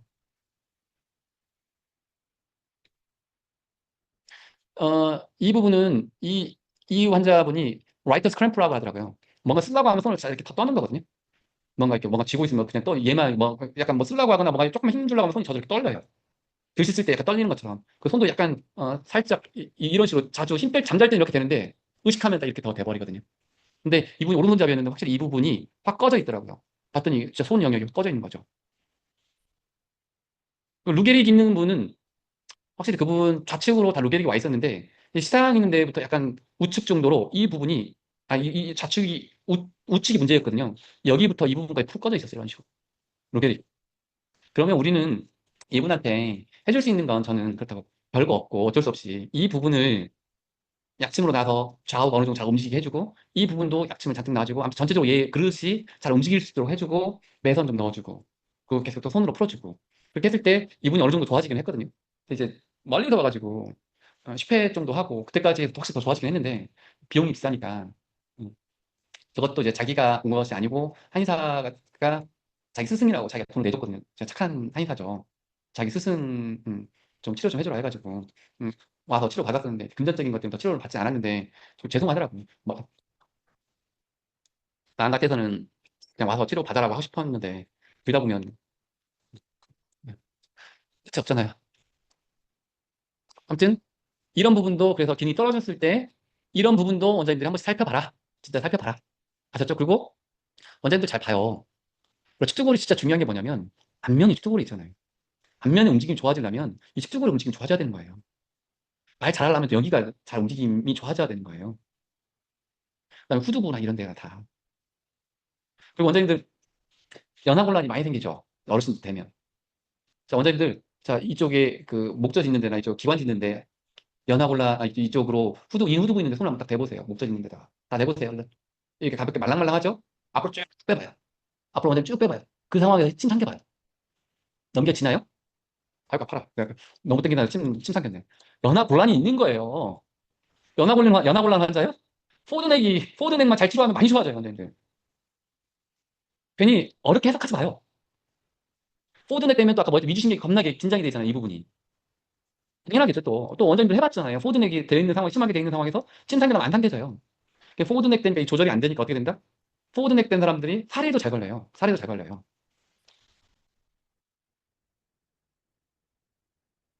근데 결국 이 자세도 결국 어디서부터? 골반부터 서야 돼요. 자, 원장님들 그래서 제가 원장님들한테 진짜 해주고 싶었던 얘기 중에 하나였는데 물론 이 아이는 종양이 있어요. 그래서 이것은 이제 보지 말고 원장님들 잘 봐요. 이 아이를 봤을 때 어떤 느낌이 들고 이게 정상적인 어르신을 봤을 때 어떤 느낌이 드나요? 느낌을 한번 원장님들 한번 생각해봐요. 어떤 느낌이 드는지. 전 이 아이 종양을 보지 말라고 해요. 이거 보면 더 마음이 아픈데 이 종양 없이도 진짜 불쌍하지 않나요? 이 어른을 봐요. 이 어른을 딱 보면 진짜 목이 안정감이 딱 있죠. 안정감이 있어서 얘들이 틈이 엄청 많아가지고 이 자극이 자율신경이 이쪽이 아주 부드러워요. 이 부분이가 이 부위가 목이 딱 그러니까 이 NTS가 여기 있잖아요. 고름노획이 전혀 영향을 안 받으니까 특별한 병이 없을 거라고. 근데 얘는 얘 머리 자체를 들고 있는 게 너무 힘들어. 근육도 없고 여기에. 그러면 엄청 긴장되고 이렇게 있잖아요. 여기 꺾여 있어 이런 데가 틈이 없잖아. 포착돼 있잖아 벌써. 여기 자체가 거의 포착이 긴장이 되어 있다는 얘기예요. 원장님들. 어렵게 생각하지 마세요. 포드넥 되어 있는 사람들은 이렇게 돼가지고 여기서 이렇게 여기 엄청 이 자율신경 자체가 어그러질 수밖에 없다고요. 긴장이 되어 있어가지고. 그래서 자율신경 핵들이 다 여기 있잖아요. 호흡, 심장, 뭐 이게 뭐 이게 다 자율신경 웬만한 것들이 여기 다 있잖아요. 숨골 뭐 이거 다 여기 있는 거잖아요. 여기가 긴장이 안 돼야 된다. 그래서 목이 튼튼한 사람들이 건강한 거라고요. 그런 사람들은 어떻게? 굶기면 돼요. 그런 사람들은 뭐냐면 특징 중에 하나가 이쪽 부분이 강하기 때문에 목이 이쪽 강하니까 한 번에 앉아 있어도 어떻게? 3시간에서 8시간씩 앉아 있어도 밥도 잘 안 먹고. 배고픈 이 사람 특징 중에 하나가 건강한 사람들은 배고픔을 잘 느끼질 않더만. 저 같은 경우는 배고픔을 진짜 잘 느끼거든요. 제가 막 짜증을 내고 있으면 애 엄마 뭘 나한테 뭐 갖다 주더라고. 우리 한의원에서도 내가 좀 막 예민해져 있으면 뭘 이렇게 갖다 주더라. 달짝지근한 걸 갖다 주더라고. 봤더니 너 예민해졌잖아. 이거 단 거 먹고 빨리 푹 차려. 그런 거 같더라고요. 이런 사람들은 진짜 일을 해도 막 몇 시간씩 앉아서 해버리죠. 그러니까 더 긴장이 확 돼버리죠. 이런데. 너무 오래 있어서 긴장이 돼서 그런 거지. 이런 친구들을 1시간, 3시간 앉아 있을 수 있어? 못 있어요. 이런 친구들이 차라리 더 ADHD가 더 많이 생기겠죠. 많은 애들이. 이렇게 등치 좋은 애들 ADHD였다. 그런 애들은, 이런 애들이 가끔 ADHD로 오거든. 이런 애들은 어떤 애들이냐면, 게임을 하루 종일 하는 애들. 걔들은요, 스마트폰만 끊게 하고, 게임만 끊게 하고, 운동만 시켜줘도 많이 좋아질 애들이에요. 다른 거 없이. 자, 원장님들, 그 유연성이라고 하는 개념에 대해서 원장님들이 우리가 스러스트 많이 하잖아요. 그 다음에 자꾸 스트레치를 많이 하잖아요. 그래서 저는 저희 환자들한테 스트레치를 많이 권하지는 않아요. 왜냐면, 특히 목을 스러스트 한다고 했었을 때, 원장님 여기서 이걸 스러스트 하면 어디가 돌아갈까요? 나는 안 움직이는 분들 이 부분을 돌려야지 되는 거거든요. 하이퍼 모빌리티를 돌려야 되는 건데, 목을 전체로 돌려버리면 뚜두둑 여기만 돌아가요. 더 약해지는 경우가 많아요. 원장님들 스러스트를 진짜 잘한다면, 리스팅 잘해가지고 이 분절만 움직이게 해야 돼요. 쓸데없이 얘만 움직여져 버리면 더 언밸런스해져 버려요. 근데 제가 봤을 때는 한의사들 스러스트 하는 거 보면 웬만한 우두둑이거든요. 그래서 순간 ROM은 증가해서 좋아지는 듯 하지만 더 언밸런스해지는 것 같아요. 안정성이 떨어지고. 또 목은 버티기 위해서 굳어지는 거예요. 너무 많이 움직이게 해줘 버리면 안 돼, 전략이. 자, 그나마 이 사람은 그나마 조금 건강한 것 같아요. 여기 이 친구 보면, 이 사람 보면 골반의 움직임은 되게 좋아요. 그 다음에 여기 햄스트링 같은 것도 별로 긴장이 없어요. 근데 이 부분에 긴장이 커요. 안 움직여요. 이 부분이 안 움직이다 보면 우리가 뭐 이쪽으로 교감신경도 긴장이 많이 되어 있으니까 여러 가지 문제가 있겠죠. 소화 문제나 뭐 그런 게. 근데 이 친구는 봐요. 여기가 잘 움직이잖아. 근데 골반 움직임이 겁나게 없어. 햄스트링이 겁나게 긴장이 되어 있고. 이 친구는 치료를 한다면 다리부터 도침 많이 찍고 이주위로 위주로 움직임 좋게 해주는 치료를 하겠죠. 여기는 여기에다 저는 매선 잔뜩 심어줄 것 같아요. 여기하고 골반하고. 자, 원장님들한테 약간의 원장님들이 생각하는 거 하나 깨는 얘기를 해줄게요. 이 친구는 겁나게 유연해요. 엄마가 이 친구한테 유연성을 물었을 때 진짜 유연하다고 했거든요. 얘는 이렇게 그냥 다 돌아가요. 얘는 실은 일어서서 뒤로 넘길 수 있어요. 엄청 유연해요. 원장님들 유연하다고 하는 게 뭔지를 생각해봐요. 이 친구는 이렇게 하라고 할때 손이 여기까지밖에 안 가요. 이거 거짓말 아니에요. 다리 편 이렇게 하면 여기 넘어가지 않아요. 이 친구는 여기가 겁나게 드라마타 겁나게 긴장되고 꼬리뼈도 겁나게 긴장되어 있던 애예요. 여기 움직임도 별로 안 좋잖아요. 얘는 만성 피로예요. 아이가. 너무 쉽게 지쳐버려요. 쉽게. 그래서 애가 이제 집안이 부자는 아니어서 보약을 한두 달 먹었나. 그다음부터 저한테 치료를 받았는데, 그 치료받는 동안 얘는 진짜 체력이 엄마 말로 넘쳐난다고 할 정도로 되게 좋아졌었는데, 이제 뭐, 이런 치료를 꾸준히 받을 수 있는 건 아니잖아요. 비싸니까. 그리고 이 친구한테는 너무 근력이 떨어져서 운동. 근데 운동만이 살 길이라고 안 돼. 코어 운동. 근데 이 친구는 상대적으로 운동을 제가 농구 선수였어요. 초등학교 때인데 키는 조그만 했는데 초등학교에서 주장할 정도로, 농구부 주장할 정도로 되게 농구를 되게 잘했어요. 근데 이 친구가, 코로나 같은 거, 감기 이후로 어느 순간 이 친구가 앉아 있는 것도 제대로 못 앉아. 여기가 다 긴장돼 있어. 근데 얘는 병명이 뭐였냐면 한 2년 정도, 한 1년 넘게 여기저기 돌아다니고 전국 뭐 서울대, 뭐 세브란스 여기저기 했는데 결국 진단받은 게 얘는 손만 대도 여기가 다 아파서 온몸이 손만 대도 병명이 뭐였을까요? 얘는 결국은 그냥 이것저것 다 해봐도 원인 불명. 결국은 통증이 다 심하니까 섬유근육통, 섬유근육통으로 진단받았어요. 근데 문제는 얘를 치료를 해야 되는데 손만 대도.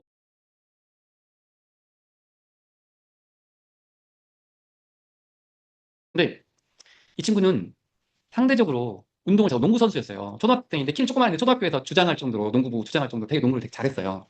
근데 이 친구가 코로나 같은 거 감기 이후로 어느 순간 이 친구가 앉아 있는 것도 제대로 못 앉아. 여기가 다 긴장돼 있어. 근데 얘는 병명이 뭐였냐면 한 2년 정도, 한 1년 넘게 여기저기 돌아다니고 전국 뭐 서울대, 뭐 세브란스 여기저기 했는데 결국 진단받은 게 얘는 손만 대도 여기가 다 아파서 온몸이 손만 대도 병명이 뭐였을까요? 얘는 결국은 그냥 이것저것 다 해봐도 원인 불명. 결국은 통증이 다 심하니까 섬유근육통, 섬유근육통으로 진단받았어요. 근데 문제는 얘를 치료를 해야 되는데 아 손만 대도 아파서 우니까 치료를 못 하는 거예요, 얘를. 원장님들 어떻게 할 거예요? 어느 순간 안 되겠더라고요. 울렸어요. 그러니까 엄마한테 얘기하고 얘 울리자. 근데 울리고 나더라도 다음에 오면 조금 가서 기능이 조금 좋아지니까 지가 우는 거죠. 울면서도 아파서 울면서도. 우리가 원장님들 반드시 긴장 없이요. 반드시 누워 자는 사람도 긴장 겁나게 하는 사람들도 있긴 해요. 반드시 누워 잘 수 있다고 하는 것만은 행복한 거예요. 근데 원장님들이 꼭 그거 잘 알아둘 게 우리 허증에만 옆으로 잔다고 우리가 생각이 쉽잖아요. 왜냐면 한의학을 소문에서 배웠잖아요. 이게 몸을 눕혀 누우니 스스로의 지킴을 잃는다고 이게 뭐냐면 양기가 부족한 사람들이 누워서 옆으로 잔다고 했잖아요. 그다음에 이게 권자든가 호권 와 이게 벌레처럼 둥글게 몸 말다라고 하는 그 권자일 거예요. 말권자잖아요. 원래는 이거 이 부분은 말권자. 근데 이게 벌레 권자 여기 써있다 말다 채권 이렇게 이게 말권이잖아요. 그다음에 이게 권자가 벌레처럼 이렇게 꽉 벌레가 꽉 이렇게 많은 것을 뜻하는 거죠. 그러니까 허로한 사람이 면색이 소화한 사람이 사지가 권태한 사람이 어떻게 한다고요? 옆으로 자기를 좋아한다. 근데 얘 측면에서 이 말이 맞아요. 얘 측면에서 그러지 않아요. 드라마가 겁나게 짧아져 있는 거예요. 이 드라마가 안 늘어나는 거예요, 원장님들. 얘는 엄청 유연한 줄 알았죠. 당연히. 뒤로까지 넘어가 버리니까. 원장님들 이렇게 하는 것은 주라는 더 짧아지는 거예요. 이렇게 하면 주라가 확 당겨지는 거잖아요. 맞죠? 뇌수막이 당겨지는 거잖아요. 자, 제가 그때 측만증을 필름 터미널이나 종말대인을 끊어버린다고 했죠. 수술로. 그럼 많이 좋아지기도 한다고. 이 친구도 엄마 말로는 진짜 유연하다고 했거든요. 진짜 유연해요. 이 친구는 측만증이 좀 심했다고 했거든요. 근데 보면 되게 유연하고 이런 데도 확 돌아갈 정도로 그다음에 안쪽으로도 잘 돌아가요. 얘는 고관절 움직임이 겁나게 좋아요. 근데 이 드라마타는 안 꺾여요. 힘들어하는.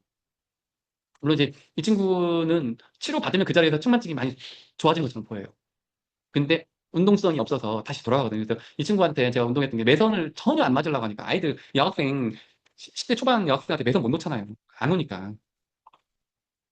그래서 이 친구는 뇌수막을 좀 늘려주면 그 자리에서 바로 측만증이 개선되는 게 눈에 띄게 확 좋아져요.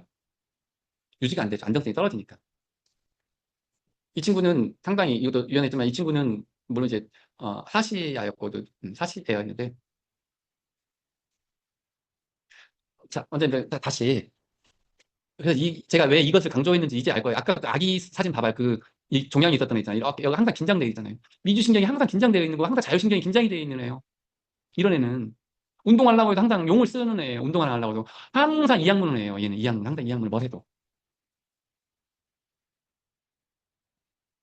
이런 애는요. 그냥 조금 그냥 너무 부드러워요. 그냥 웬만큼 해도 도파민이 별로 분비가 안 되는 애일 거예요. 먹는 걸 너무 좋아할 거고.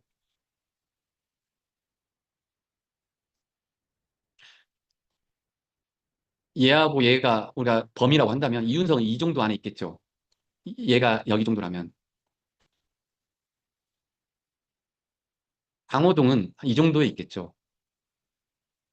원장님들은 어떤 아이를 키우고 싶어요? 말로는 다들 강호동처럼 건강하게 키우라고 하는데 대부분의 우리는 어떻게 키우고 이렇게 키우고 있잖아요. 아니에요? 맨날 학원 보내서 운동 안 하게 하잖아요. 항상 목 긴장되게 이렇게 학원에서 앉아있게 하죠. 그래서 이 자율신경이 항상 긴장이 되어 있기 때문에 노심초사할 수밖에 없어요. 그래서 태양인, 서양인도 목이 가는 경향이 있을 수밖에 없어요. 이 사람을 태양인이나 서양인, 소음인은 보지 않잖아, 누구도.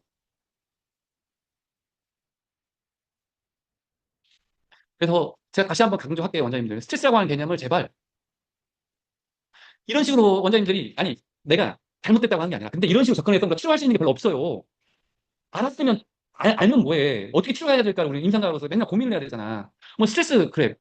한스 셀리는 우리가 배우잖아요. 스트레스라는 개념. 아, 스트레스는 시체가 보이는 비특이적 생리 반응이야. 그 다음에 우리가 메프엔, 우리가 이혁재 원장님이 강의도 하고 그러는데, 스트레스는 항상성 조절의 알로스토시스가 실패한 게 스트레스야. 그 다음에 그 제자인 세펄스키 유명하잖아요. 아, 스트레스는 유전자, 환경, 사회적 맥락이 얽힌 뇌 기능이야. 뇌 기반으로 다 반응을 하는 것들이야. 그리고 스트레스라고 하는 정서 조절, 사회관계, 뇌회로의 상호작용이야. 아, 그래요. 근데 우리가 치료를 어떻게 할 거야, 그러면? 라고 한다면, 원장님 어떻게 할 거예요, 치료를?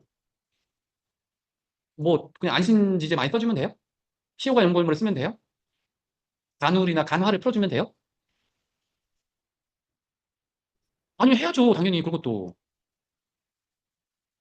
그래서 이런 한스셀이나 맥쿠엔이나 세폴스키처럼 해버리면 생각보다 우리가 치료라고 하는 부분에서 상당히 접근하기가 어려울 수도 있어요. 그런데 원래 스트레스의 개념을 어원으로 들어가 보면 스트레스는 단위 면적당 받는 힘이다. 얘도 스트레스구나, 엄청. 아, 노화라고 하는 것은 물리적, 정신적인 스트레스도 있고 물리적인 스트레스의 누적이구나, 이런 식으로 짧아지는구나. 그러면 아, 자율신경, 스트레스와 자율신경이 이 자세 때문에 자율신경이 어긋나는 거잖아요, 여기가. 그래서 어쩌면 치료보다 더 중요한 게 자세라고 하는 거예요, 원장님한테 강조했던 게. 그래서 이거 원장님들 이 사람의 사이트 꼭 들어가서 봐봐요. 아니 원장님들, 내 얼마 전에 이거 늘라다 안 넣는데 이 사람 사이트를 그냥 딱 그 주소 넣어가지고 챗GPT 딱 넣어놓고 요약해줘. 미주신경에 대해서 엄청, 미주신경 불안정성에 대해서 엄청 강조를 많이 하거든요. 그러면 어떻게 치료해? 그럼 자, 원장님, 원장님 생각해봐. 이 사람은 어떤 식으로 미주신경을 여기를 치료했을까요? 자, 원장님들 자, 생각 한번 해봐요. 미주신경을 어떻게 치료할까요, 이 사람은? 자, 우리는, 자, 이쪽이 포착되어 있으니까, 자, 여기다가 캐로티드 시스 안으로 나오니까 경정맥공을 빠져나가 캐로티드 여기다가 초음파 가이드로 해서 약품을 놓아준다. 괜찮은 방법이죠? 이 사람은 실은 이 후두부에 C0, C1 있는데 이 부분에다가 폴로 세라피를 겁나게 해요. 겁나게. 이렇게 해서 긴장되어 있는 것들 쫙 세워줘요. 그래서 이 부분이 압박이 안 되게 해줘요. 그리고 나서도 증상이 남아있으면 그때서야 여기로 치료를 해요. 자, 다시. 동영상이 있거든요. 그러면 막 진짜 이따만한 엄청 큰 니들로 해서 푹푹 찔러요. 거짓말하고도 이 정도 속도로 찔러요. 이렇게 엄청 큰, 그 사람 진짜 도 없어. 그래서 여기다가 겁나게 프롤로 세라피 해가지고 이쪽 연부족들을 겁나게 강화시켜주는 거예요. 이 부분을 주춧대를, 주춧돌을 딱 안전하게 심어주는 거예요, 여기다가.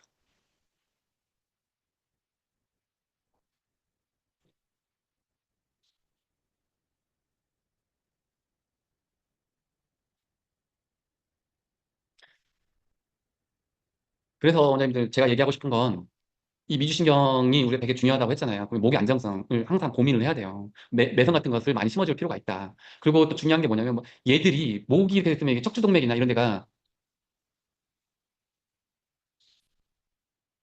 원장님들 봐, 이 척추동맥이 가면서 시제로 시원이 딱 좁아져 있는 어떻게 얘들을 압박을 하잖아요. 이쪽이. 압박을 하면 얘들이 들어가면서 주라마타를 또 뚫고 들어가잖아요. 이 주라도 이제 또 찔겨져 있는데 여기까지 압박이 들어가니까 어떻게 돼요? 피 공급량이 상대적으로 줄어들겠죠. 여기 오면서 이 주라마 찔긴 주라마타 뚫고 들어가는 거잖아요. 이 주라마타 또 전체적으로 당겨져 있는 사람들, 꼬리뼈 있는데 여기 더 당겨져 있겠죠. 긴장을 많이 되겠죠. 이런 사람들이 어떻게 된다? 이런 사람들이 있으면 치매나 어지럼증이 더 많이 온다고요. 이게 무슨 말이냐면 얘가 척추동맥이에요. 척추동맥이 와서 손해를 영향을 해요. 그래서 운동신경도 떨어져요. 포워드넥 있는 애들 운동능력이 떨어져요. 그리고 얘들이 가서 후두엽이나 이게 이렇게 갈수록 후두엽 쪽이 활성화가 안 되면 어떻게 된다고 했죠? 숙면도 잘 못 취하는 거예요. 알파파가 잘 활성화가 안 되는 거예요. 명상을 잘 하려면 얘가 혈류 공급 여기 잘 되게 하려면 여기부터 척추동맥부터 잘 가게 해줘야 돼요. 그리고 또 우리가 꼭 알아야 될 게 뭐냐면 귀 봐요. 원장님들 잘 봐요. 이 뇌기관을 영향하는 게 척추동맥에서 올라오는 거예요. 척추동맥에 올라와가지고 안으로 드라마타를 뚫고 들어갔다가 다시 또 여기서 드라마타를 뚫고 다시 축주고를 통해서 여기까지 오는 거예요. 그래서 어지럼증이 많은 경우 우리가 어지럼증, 이명, 난청의 양방에서 뭐 많이 쓰죠? 기넥신을 많이 쓸 수밖에 없는 거예요. 혈액순환이 겁나게 힘든 게 이 내기기관이에요. 화면 공유가 안 되나요? 저는 잘 되는 것 같은데. 제가 두 개 보고 있는데.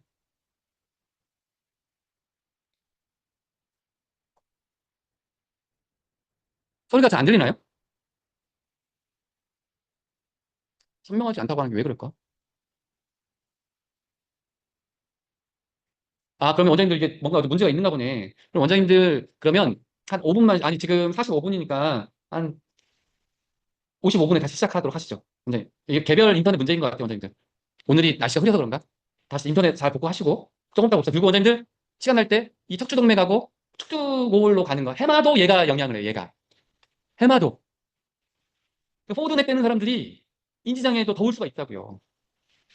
물론 해마 부위는 같이 영향을 같이 줘요. 캐로티드 이쪽하고 쉬었다 갑시다.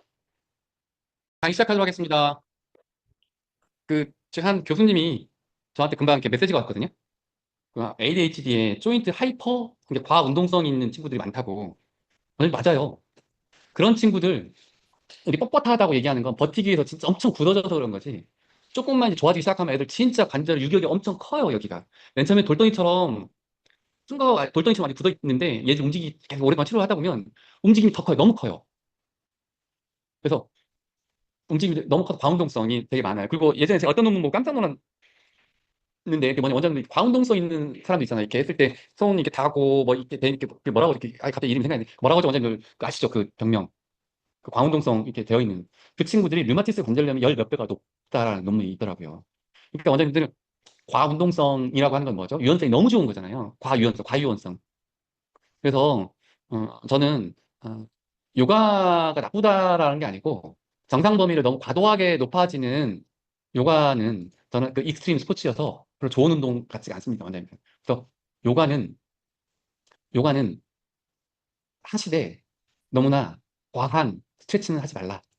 알겠죠?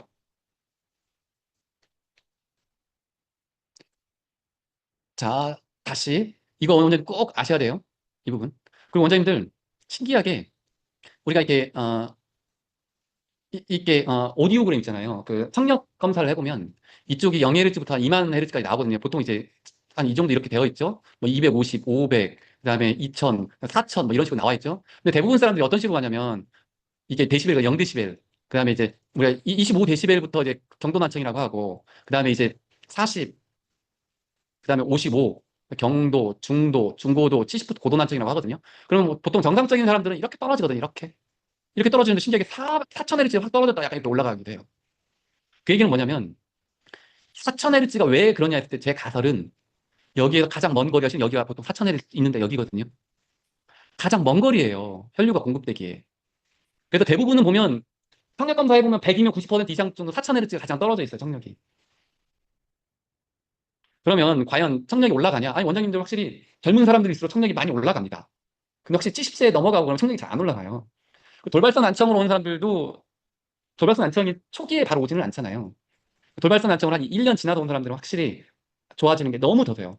근데 전체적으로 몸 많이 좋아지니까 돌발성 난청 때문에 이명 오신 분들 저 1년 넘게 하신 분 계시거든요. 두 명 있는데 한 사람은 그냥 좋아지니까 자기 몸이 청력도 조금 좋아 청력은 대신 이명 때문에 왔었는데 이명은 지금 한 3, 40% 남아 있어요. 근데 그것보다 지금 이명이 더 나빠지고 겁나는 것도 있지만 몸 자체가 좋아지니까 한 분은 이제 교장 선생님인데 머리 뒷머리가 많이 빠졌었는데 대부분 다 났거든요 이제 전체적으로 많이 났어요. 그때 언뜻 다른 강의에서도 얘기한 것 같은데 둘 다 교장 선생님이에요 부부가. 그 남편이 이제 남자가 오는 건데 여자 교장 선생님이 당신 너무 얼굴 좋아지고 있고 너무 쌩쌩해진다고 그리고 머리도 많이 나니까 가서 치료받으라고. 이분은 혹시 교장 선생님이라 그런가 규칙적으로 일주일에 두 번씩 꼬박꼬박 오다가 한 6개월부터 일주일에 한 번씩 요즘은 2주에 한 번씩 꼬박꼬박 잘 옵니다. 2주에 한 번씩 1년 넘어가서 근데 좋대요 오고 치료받고 가면 솔직히 그 정도 돈 어느 정도 있으면 그 정도는 자기에 대한 좋은 투자지 뭐. 전 솔직히 저 같은 사람 옆에 있으면 일주일에 한 번씩은 꼬박꼬박 가겠네요 저를 위해서. 원장님들 저한테 오라는 게 아니 원장님들 저 안 오시길 부탁드리고요. 그 다음에 아무튼 그 지인들도 안 보내셔도 됩니다. 원장님 제가 꼭 얘기하면 막 보내달라고 하는 건 아니요. 아니, 그러지 않습니다, 원장님들. 왜냐면 원장님들이 보낸 지인들은요, 원장님들이 다 치료하다가 안 되는 분들이기 때문에 진짜 힘들어요. 저도 힘들어요. 그래서 저는 이명에 이런 환자, 약간 사천해르증 정도에 많이 떨어져 있는 환자들 있잖아요. 이런 환자들은 어떤 약을 씁니다? 인삼정액탕 많이 써요. 거기까지 했었을 때. 다른 증상들은 별로 난청 위주하고 이명만 있다 보면 이 사천해르츠 정도에서의 이모세포가 탈락되어 있다는 얘기지. 근데 이게 탈락되는 걸 도와주게 하려면 어떻게 해야겠어요? 최소 3개월, 6개월 정도 해가면서 이 부분을 조금이라도 좋게 해주면 이명이 강도가 많이 떨어집니다. 확실히. 젊을수록 빨리. 나이 들어도 오랫동안 치료받으면 어느 정도 좋아진다. 어느 정도. 근데 아까처럼 이런 식으로 갔는데 아까 나이별로 이쪽이 0, 250, 500, 1000, 2000, 4000 이렇게 쭉 됐는데 보통 이렇게 떨어진다고 했죠? 근데 어떤 사람들은 이게 0대11 있고 25 있고 40 있고 이렇게 돼 있는데 어떤 사람들은 이렇게 떨어져 있는 사람도 있거든요. 어떤 기점으로 해서 우리가 많이 쓰는 소리 정도가 1000에서 2000 정도잖아요. 이 정도에서 갑자기 떨어지는 사람도 있어요. 저주파 쪽, 저주파 난청이.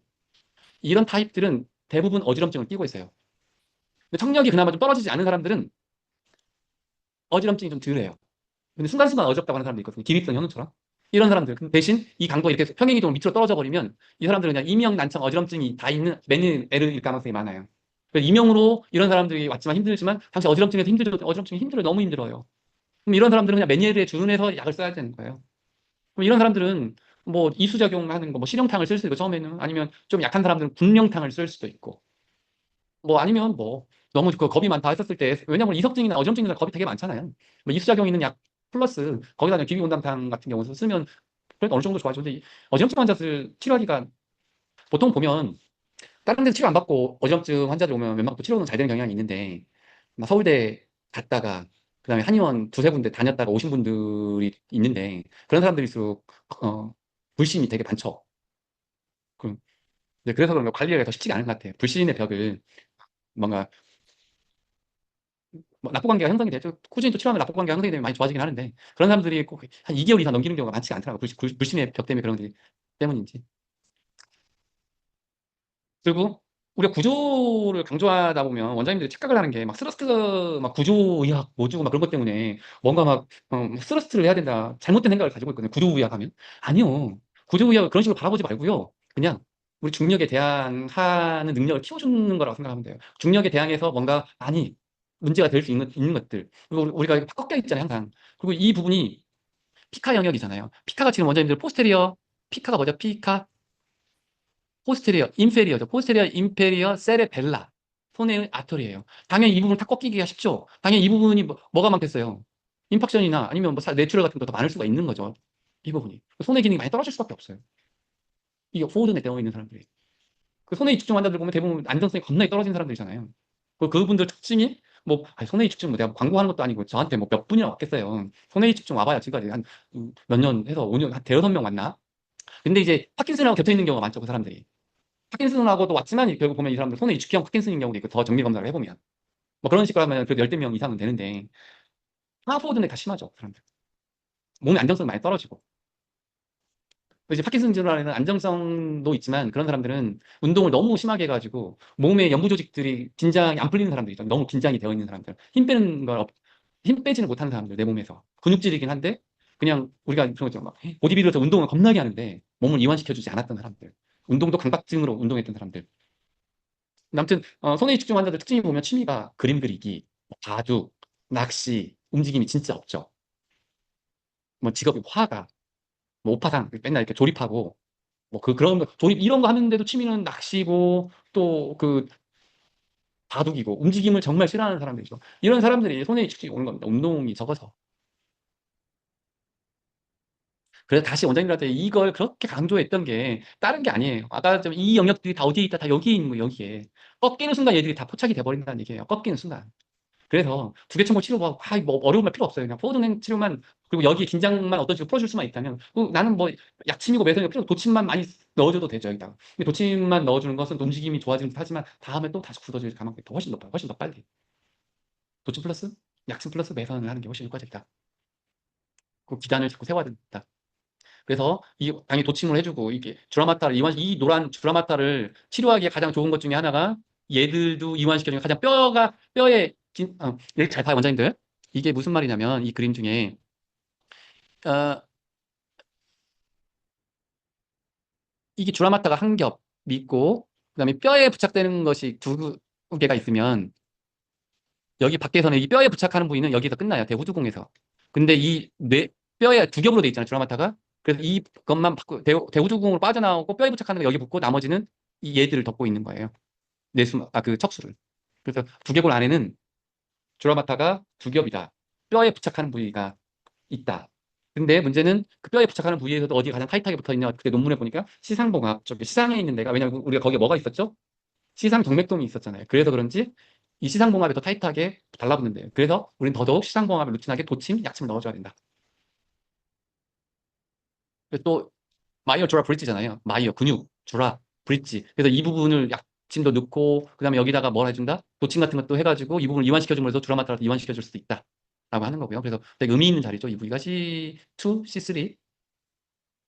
자, 그래서 이런 식으로 해서 매선을 많이 논다고요. 이건 저예요, 저. 저도 목의 안정성이 많이 떨어지잖아요. 저도 실은 이런 식의 매선 많이 맞았습니다. 저 자신도.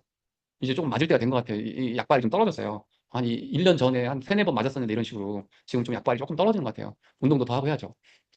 이건 이제 최병희 원장님 교재에 나온 거. 이거 참 최병희 원장님의 그 매선 책 나왔으니까 원장님들 제가 내일 링크 한번 걸어줄게요. 최병희 원장님 강의도 되게 좋으니까 한번 들어보시고요. 청정선 원장님의 강의는 이제 얼굴 매선 같은 경우 좋지만 이 전체적으로 몸의 안정성에 대한 매선은 최병희 원장님이 가장 좋은 것 같아요.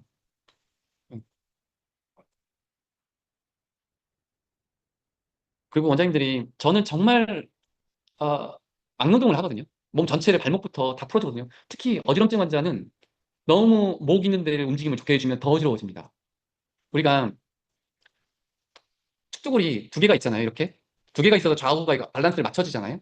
우리도 적응하는 동물이니까 잘 적응을 잘하는 동물이니까 이 두 개의 밸런스 잘 맞는데, 그래서 약간 잘 움직임을 내가 이렇게 하면 얘들이 또 상호 조율을 해가면서 잘 균형을 잘 맞는데 갑자기 움직임이 너무 좋아져 버리면 얘들이 더 어지럽게 돼요. 그래서 목을 위주로 너무 풀어버리면 어지럼증 환자들은 할 때는 선물 같은 거 다 사다 주고 막 먹을 것까지 다 사다 주고 며칠 뒤에 올 때는 가장 까칠해져서 오는 사람들이 어지럼증 환자들이에요. 어지럼증 환자들은 강도가 심할수록 어지럼증 강도가 심할수록 더 약하게 접근해라. 그래서 목 위주로 너무 풀려고 하지 말고 베스티뷸러 넥 리플렉스도 있지만 베스티뷸러 그 눈피로부터 없애주고요. 스마트폰부터 끊게 하고요. 멀리 보게 하고요. 그리고 베스티뷸러 모토에서 그래서 이게 조인트나 이런 데를 많이 풀어 넥은 천천히 차라리 넥은 풀어주는데 그냥 부드러운 정도로만 좀 풀어주고요. 저는 왜냐면 골수증도 감각이 가장 많은 데가 여기죠. 우리가 원장님들 어, 우리 몸은 전정기관은 태어나면서부터 거의 발달을 다 했다고 그래요. 전정기관은. 우리가 그걸 어떻게 할 수가 있죠? 왜냐면 우리가 물속에서 아기를 태어나자마자 물속에서 헤엄칠 수 있잖아요. 물속에서 헤엄도 칠 수가 있고 균형도 나름 잘 볼 수가 있는데 물 밖에서는 전혀 균형을 못 잡죠. 왜? 중력에 대항해서 연습은 전혀 안 되어 있어요. 그래서 고육성성 감각이 좋아지려면 어지럼증 있는 환자들 보면 대부분 한 발 들고 서 있는 능력이 확 떨어져요. 어지럼증 환자들 보면 그 원장님들 바로 한 발 들어보라고 하세요. 그분들 대부분 몇 초 못 버텨요. 그러다 눈 한번 감으라고 하면 아예 못 버텨요. 그 사람들 눈 보면 이렇게 눈은 가만히 있고 여기만 따라오라고 이것만 고개는 가만히 있고 눈만 따라오라고 하면 그냥 바로바로 어지럼증을 느껴요. 눈이 엄청 예민해지는 친구들이거든요. 눈에 트위치반이 많이 튀는 애들이라고 생각하면 돼요. 뭐 그런 사람들은 어떻게 해야 된다? 눈피로부터 물론 없애야 돼요. 그리고 목을 너무 강하게 풀지 마라. 발목부터 그다음 청골 안정성 위주로 가라. 욕심 부리지 마라. 저도 옛날에 막 너무 욕심 부려가지고 막 좋아진 경우 케이스들이 막 몇 번만에 한두 번에 좋아진 케이스도 있으니까 막 어지럽죠 고생하는 사람들. 근데 그 욕심 부리다가는 이제는 이명난청 어지럼증을 홍보를 하는 순간 별의별 사람들이 다 오기 때문에 어지럼증으로 웬만한 걸 다 해본 사람들 오기 때문에 욕심 부리면 안 된다. 심할수록. 그래서 저는 그 원장님들 태반 약침을 자꾸 얘기하는 것 중에 하나가 원장님들이 숫가를 가장 높이기 쉬운 것 중에 하나 태반 약침이에요. 왜냐면 태반은 양방에 홍보를 훌륭하게 해놔가지고 제가 뭐 ECC잖아요. 한 바이알 ECC에 3만 원을 받든 5만 원을 받든 크게 저항감이 없어요. 왜냐면 양방에 그 정도를 받기 때문에 최소한. 저는 그래서 이제 이것을 패키지로 받아버리죠. 패키지로 해서 보통 2회에 12일에 13만 원 정도 받거든요.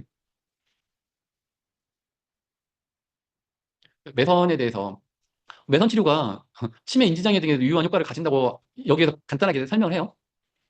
경도나 치매나 경도인지장애 매선 치료를 적용하고 유의한 인지기능 삶의 질 개선을 했다고 해요. 효과가 봤다고. 뭐 큰 효과는 아니었던 것 같긴 한데 아무튼 그래도 이런 논문이 있다고 하는 게 얼마나 좋아요. 자, 이게 스파노가 그런 얘기를 해요. 이제 이 사람은 미국 비호잖아요.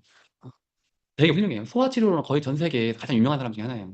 네, 코로나 막 대구에 문제 있었을 때 이 사람 강의를 듣기 위해서 이 사람 강의를 듣기 위해서 콜로라도까지 갔었는데 욕 바가지 얻어 먹어가면서 이 사람이 디오들은 자기들이 다 풀 수 있다고 하는 다 치료할 수 있다고 하는 거잖아요. 근데 이 사람이 어떤 얘기를 하냐면 결국은 블리밍이 골반대 가장 유명한 사람 중에 한 사람이 골반대 이론가로 흉추 근막의 특정 부분 시간을 넘어 흉곽, 경추와 두개골의 안정화에까지 영향을 미친다. 그래서 이분은 그때 또 콜로라도에서 소아 강의도 했지만 또 일반 디오들 전체 소아 강의가 아니라 일반 강의에서도 안정성에 대해서 되게 코어 안정성 강의를 또 이 사람이 했었거든요. 안정성에 대해서 또 되게 강조를 많이 해요. 디오들한테는 이 사람이 또 하나의 또 뭐라고 해야 되나 트러블 메이커인 거죠. 그래서 이 사람이 저를 천재라고 불러도 좋고 저를 섣부르다고 평가해줘도 좋다. 본장은 개념을 소개하는 장으로 궁극적인 목표는 토론을 짚고자 한다고 하는 거예요. 이 세계적인 석학도 자기들이 디오한테 안정성의 개념이 너무 중요하다고 하는 얘기를 되게 조심스러워해요. 왜냐? 석학 그 자기 이쪽은 디오들은 손으로 모든 걸 다 치료할 수 있다라고 하는 환상을 가지고 있는 사람들이 대부분이니까. 그래서 저는 매선의 효과는 원장님 그때도 얘기했지만 이렇게 본다. 다시 한번 강조하면 어떻게? 4주에서 16주까지예요. 8주까지는 매선 치료를 한 거예요. 근데 아까 제가 질문에 답변을 못 했었는데 매선을 매일 놔도 되냐? 여기는 일주일에 23개씩 놨어요. 매선을. 허리 쪽으로. 23개씩 8주 동안 매주 놨어요. 매주. 근데 여기는 대조군이죠. 매선에서 실름 빼고 그 주사기로만 똑같은 침을 놓은 거지. 매선 그룹 저하고 똑같이. 처음 동안은 매선은 몸살도 나고 하고 그런 건지 만족도가 바스 기준이 4주 네 번째까지는 차라리 대조군이 더 좋아요. 8주차 되는 순간 한 5주차부터는 매선 그룹이 확실히 더 좋아져요. 8주차까지 바스 많이 떨어졌죠. 그래도 많이 효과가 많이 좋았죠. 8주차. 그 여기서 이제 치료를 중단하고 12주차에 한번 오고 16주차에 왔어요. 매선을 심은 그룹은 안정성이 좋아져서 더 좋아져요. 갈수록. 침만 맞은 그룹은 4주 정도는 더 좋아져요. 움직임이 회복이 됐으니까. 근데 다시 안 좋아져요. 움직임만 회복됐다. 침치료나 도침이나 스러스트로 다시 쉽게 더 나빠질 수 있다고 하는 거예요. 근데 몸에 안정성이 생기면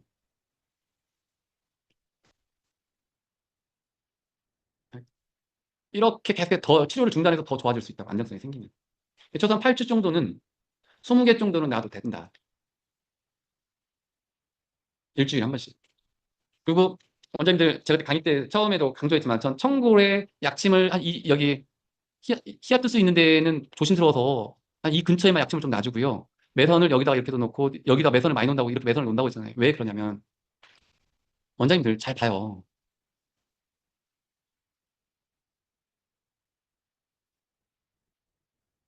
이 롱도살 리가먼트가요. 청골의 롱도살 리가먼트 여성이 2배가 더 두꺼워요. 남자들보다. 왜 2배가 두껍겠어요? 원장님들 그냥 어렵게 생각하지 마요. 이 그림 봐봐요, 원장님들. 청골의 관절면이 거의 웨지이긴 하지만 살짝 웨지이긴 하지만 거의 일직선이나 다름이 없어요. 뭐 실제로 조사를 해보면 일직선이 있는 사람들이 꽤 많대요. 일직선이 있다라는 얘기는 뭐예요, 원장님들? 이 사람이 걷는 순간 이게 위로 올라가 버리고 얘는 밑으로 빠져버릴 확률이 높다고 하는 거예요. 근데 그것을 뭘로 지지하고 있지? 인대들이. 뭐 인대들이 얼마나 용수고 있겠어요. 청골은 무조건 안정성이라고 생각을 해야 돼요, 원장님들. 청골을 막 스러스트 하는 사람들은 이런 개념이 별로 없는 사람들이에요.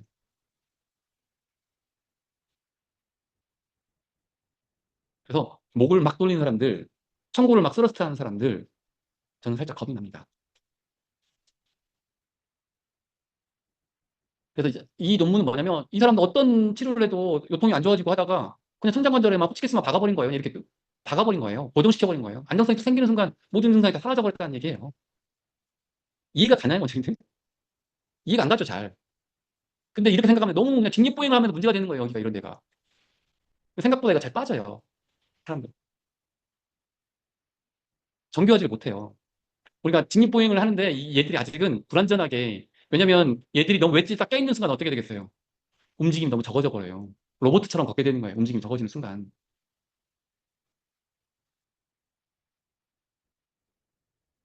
청거울은 움직임도 당연히 중요하지만 뭐다? 안정성이 너무나 중요하다. 그래서 이 PSIS 난치질환 환자들, 암 환자들이 그때 한때는 꽤 많이 오더라고요. 어떻게 소문 때문에 그랬는지 제가 그전 한의원을 할 때 암 환자들이 꽤 많이 왔어요. 근데 그 사람들 보면 되게 PSIS 간격이 되게 넓어요. PSIS 간격이 되게 넓다는 얘기인 거죠. 원장님들 PSIS 간격이 되게 넓으니까 움직임이 좋다는 얘기죠. 그만큼 움직임이 좋다는 얘기는 안정성이 떨어진다는 얘기예요. 그런 사람들한테 매선을 잔뜩 넣어줘야 되는데 몸살이 너무 심하게 나니까 해가면 적당히 4cm짜리 정도로 한 4개, 8개, 10개, 20개 정도 천천히 올라가야 돼요. 이 사람들 몸살이 너무 또 심하게 나기도 하더라고요. 매선 꽂고. 그리고 요실금이나 특히 생리통, 난임 있는 친구들은 여기가 엄청 PSI가 넓은 경우도 많이 있고 여기 엄청 딱딱하고요. 미골이 틀어져 있는 경우도 많이 있고 여기 엄청 긴장되어 있는 거예요. 하복강 쪽으로의 신경 그 부교감 요소가 이 천골 2, 3, 4에서 나가잖아요. 원장님들 괜히 뭐 천골 2, 3, 4에서 나가는 것들이 부교감 신경 조직학적으로 부교감 신경보다는 교감 신경에 가깝다라고 해가지고 조직학적으로는 교감 신경에 가깝다고 해가지고 교감 신경 여기 부교감 요소가 없다고 하는데 아니에요, 원장님들. 어차피 나간 것은 신경 전달 조절 물질은 아세틸콜린이에요. 노르에피네프린이 아니라 조직학적으로는 교감신경에 가까울지 몰라도 작용은 부교감신경 요소로 작용을 하는 거예요. 그 이번에도 그 두 번이나 그걸 물어보게 됐는데 이번에 서울대 그 지재근해부학 그 교수님한테 한 번 더 물어봤어요. 그랬더니 그러더라고요. 자기가 뭐 교수라도 보수적인지는 모르겠는데 그 논문은 논문인 거고 논문을 부정하지는 않는다. 하지만 교과서적으로는 부교감 요소가 있다라고 봐야지 정확하다. 그렇게 얘기하시더라고요. 아직까지는.